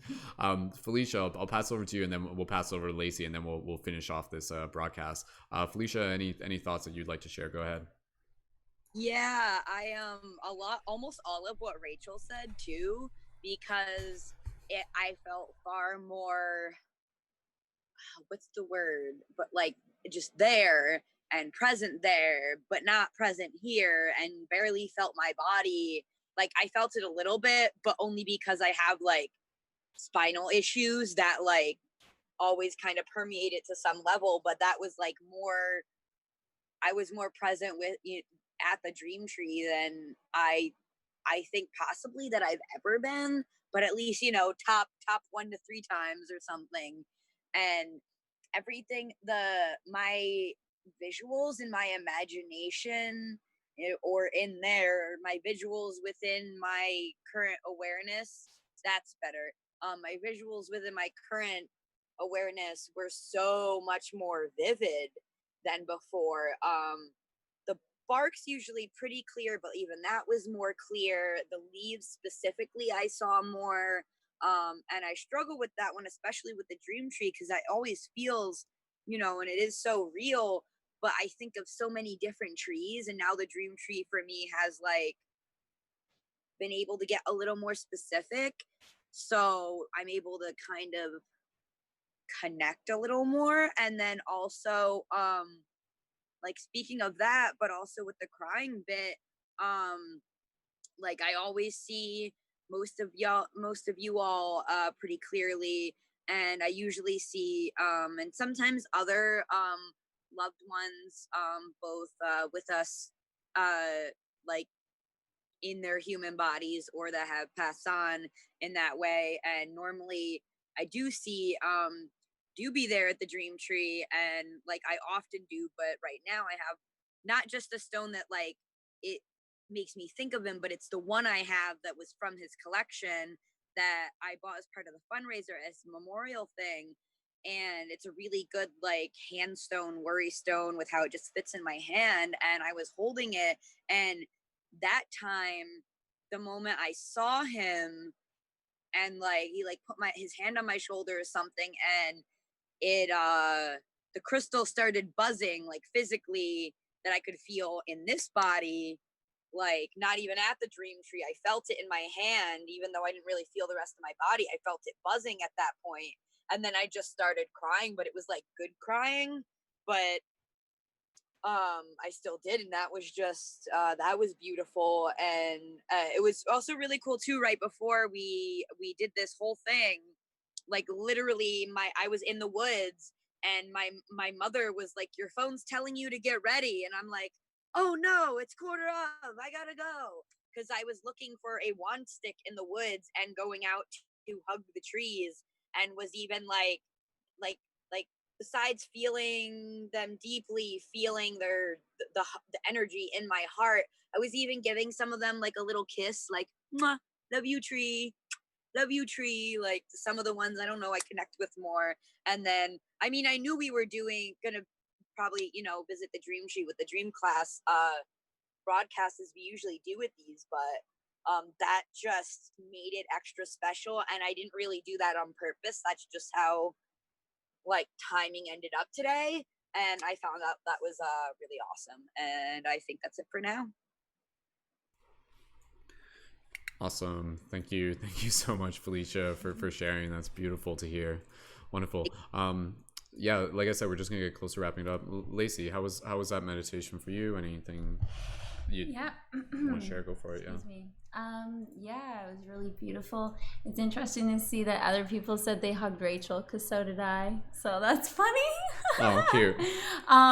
Yeah, it was really like anytime that I do this meditation, I definitely see some avatar stuff for sure. Firebender. But yeah, definitely water bending. Like, I don't know why every time I go there's like water situation going on, and like people are playing in it, and someone like handed me flowers, like a bouquet of flowers, like the daisies, and that's when I sat down with like the flowers in my hand at the tree and just like felt deeply connected and just breathing. It just felt really beautiful, and like I've been there before, like a memory. Yeah, that is very like the idea that it's a memory, I think is actually such a powerful idea, because that's again kind of like what I've always like thought of it as, where it's not just this thing we're making up, it's this thing that we're returning to. It's an archetype. It's like literally like the life tree, Yggdrasil or whatever you were thinking of, every sort of culture. Yeah, every sort of culture. Yeah, Methuselah. Yeah, where these like ancient trees, right? Who themselves are also like guardians. So yeah, there could be many different types of trees. But here we are again, kind of like anchoring in with the symbol of the tree. So it's a very holographic and very powerful thing. So yeah, again, I just really, really appreciate everybody just taking time to be able to do this meditation, because literally in the process of doing that, it literally crystallizes it a little bit more. And please feel free to report back and let us know when you do have a dream where you arrive to it, or like I said, even just take a moment to just kind of meditate on that during the day, or even just literally if you're just like doing a regular routine, just kind of think in your heart and be like, oh, like I wonder how things are going at the dream tree. It's like, oh yeah, I'll just kind of like literally in a parallel dimension, there's like always like a nice little festival going on there type thing. So yeah, really, really beautiful stuff, and really exciting to just know that the seeds we're planting are really growing some beautiful things. So I really appreciate everybody taking part in this, adding their attention, and being a part of the bigger story. So yeah, with that said, we're gonna wrap this up. I'll just go around one last time for closing gratitude. Rachel, just a final closing gratitude. Go ahead when you're ready. Thank you so much. It was a pleasure to participate in this discussion, and so lovely to be in this space with everyone this evening. Lovely to see all of your beautiful comments, and everyone's communications with each other are just so beautiful. It's just such a beautiful space to be a part of. And I hugged everyone, that even people that I didn't necessarily know, or like just kind of this idea of like everyone was kind of just what's the word for it, like almost like a like teleporting, kind of, where people were like phasing in and out, and like this is what happens when I go to the life tree and we're all in our circle, and we're doing the, oh, like who's next to you, what's happening. Like the last few times it's been like everyone's just transporting across the circle, like boom, boom, boom, boom, boom. Like we're literally all standing next to each other all at the same time. And it's just so powerful to be like, I felt so connected. And then to hear that many of you were hugging me as well. It's like no wonder that it felt so connecting in that moment to have like more of like that mental, like physical connection to say, yes, I intentionally was hugging you, and yes, I was hugging you too. And so I just wanted to say, like, to everyone who might have hugged me, I hugged you right back, and I love you so much. And I hope everyone has the most magical dreams tonight and all nights, whether we remember them or not. And may your guides and angels protect you from any negative forces. I know there was a few comments going on about potential less desirable energies coming to you in your dreams. I don't know if she's still here, but just wanted to send out some good vibes.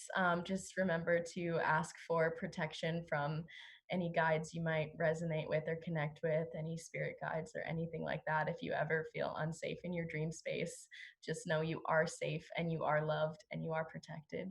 And yes, sweet dreams. And maybe we'll meet up in the dream space. Yeah. Oh, we will. We will. Sure. So, your cat is like giving the glowing eyes in the background there, right? Like, yeah. Like as you're talking about like spirit guides, your cat's just like, like super cute.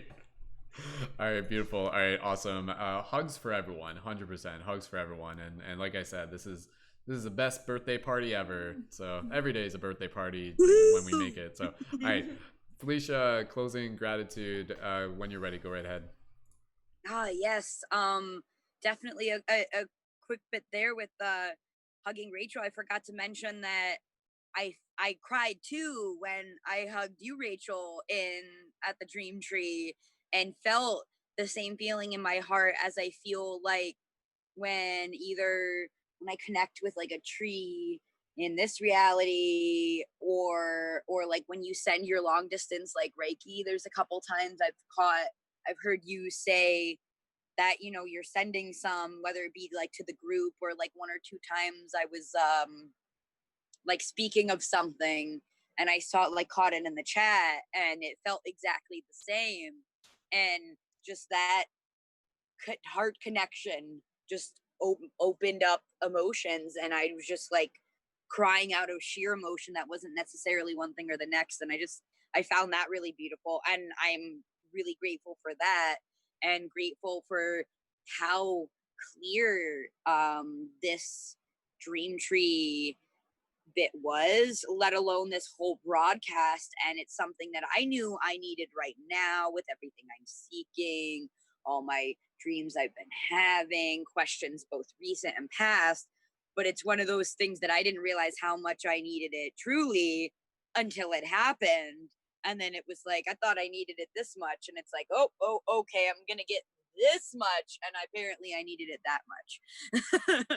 And that was amazing. And I'm just so grateful to everyone who shared, and grateful to get even more information, knowledge, and understanding that I even thought was going to happen. Not that I ever think there's ever going to be any small amount of that in any of these, but sometimes it even exceeds my like expectations for it to be, you know, so amazing. And then it's just, oh, you can't think it can get more amazing. Well, watch out.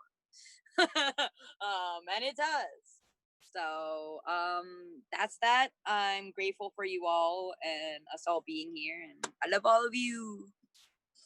Oh, me and my cousin were yelling "We love you" at cars that passed by today, and that just brought so much joy, and that's what I will leave with. That's awesome. Thank you, Felicia. All right, Lacey, did I already ask you any closing gratitude? Did I do You're that muted, already? I forget, Brendon. I'm tired. Lacey, closing gratitude for anybody here. Go ahead. Yeah, sending all my love to you all, and I hope that you have a wonderful sleep tonight, and you feel very well rested in the morning. Oh, sorry, you guys in the Zoom couldn't hear us, but the broadcast could hear us. Lacey, just say thanks again. Thank you guys. I hope you have a wonderful sleep tonight, and it's really nice to share this space with you guys. I'll try to make an effort to come around more. Beautiful. All right. Okay. So with that said, we are going to conclude this broadcast. Thank you, everyone, again, so much for joining in. Again, if you've enjoyed this podcast, be sure to connect further with the team through our team chat, and you can just let us know that you are tuned in there. Again, I know that what we're doing here is really, really valuable. So if you're able to share this with more people, please feel free to do that. Just by listening to this conversation is expanding consciousness. So whatever you can do to help get this conversation out there, as well as continuing to have these conversations with other people that you know, or just being able to even like create content, or again just focusing on your practices in whatever way you feel called. Thank you for showing up again. Going back to this idea that we are the dream awakening to itself, and as we continue to wake up within this space, we're waking up within the dream space, and both of them just continue to wake us up on a very powerful collective level. So with that said, we're going to wrap this up. Again, if you've enjoyed this broadcast, be sure to check out the Patreon to learn more about becoming a leading member and join on air for future team podcasts that we do, plus other exclusive perks and rewards within the community. You can check out our item shop to be able to support, find the links for all the creators that you've seen on this podcast, and be sure to connect with them as well. You can find Paradigm Shift Radio on iTunes, and also be sure to tune in again next Thursday at 8 p.m. Eastern Standard Time for another one of our team podcasts. So thank you so much, everyone. The dreamer within me sees and honors the dreamer within you. So for everybody here, wishing you a wonderful night. And for those of you in the Zoom call, let's finish it off with one more wolf howl, sending them some love. So for everybody here, we love you. Make some noise. My voice is broken, but I can All right. howl. Much love, everyone. Keep it shifty, and we will see you in the future. Peace and wholeness.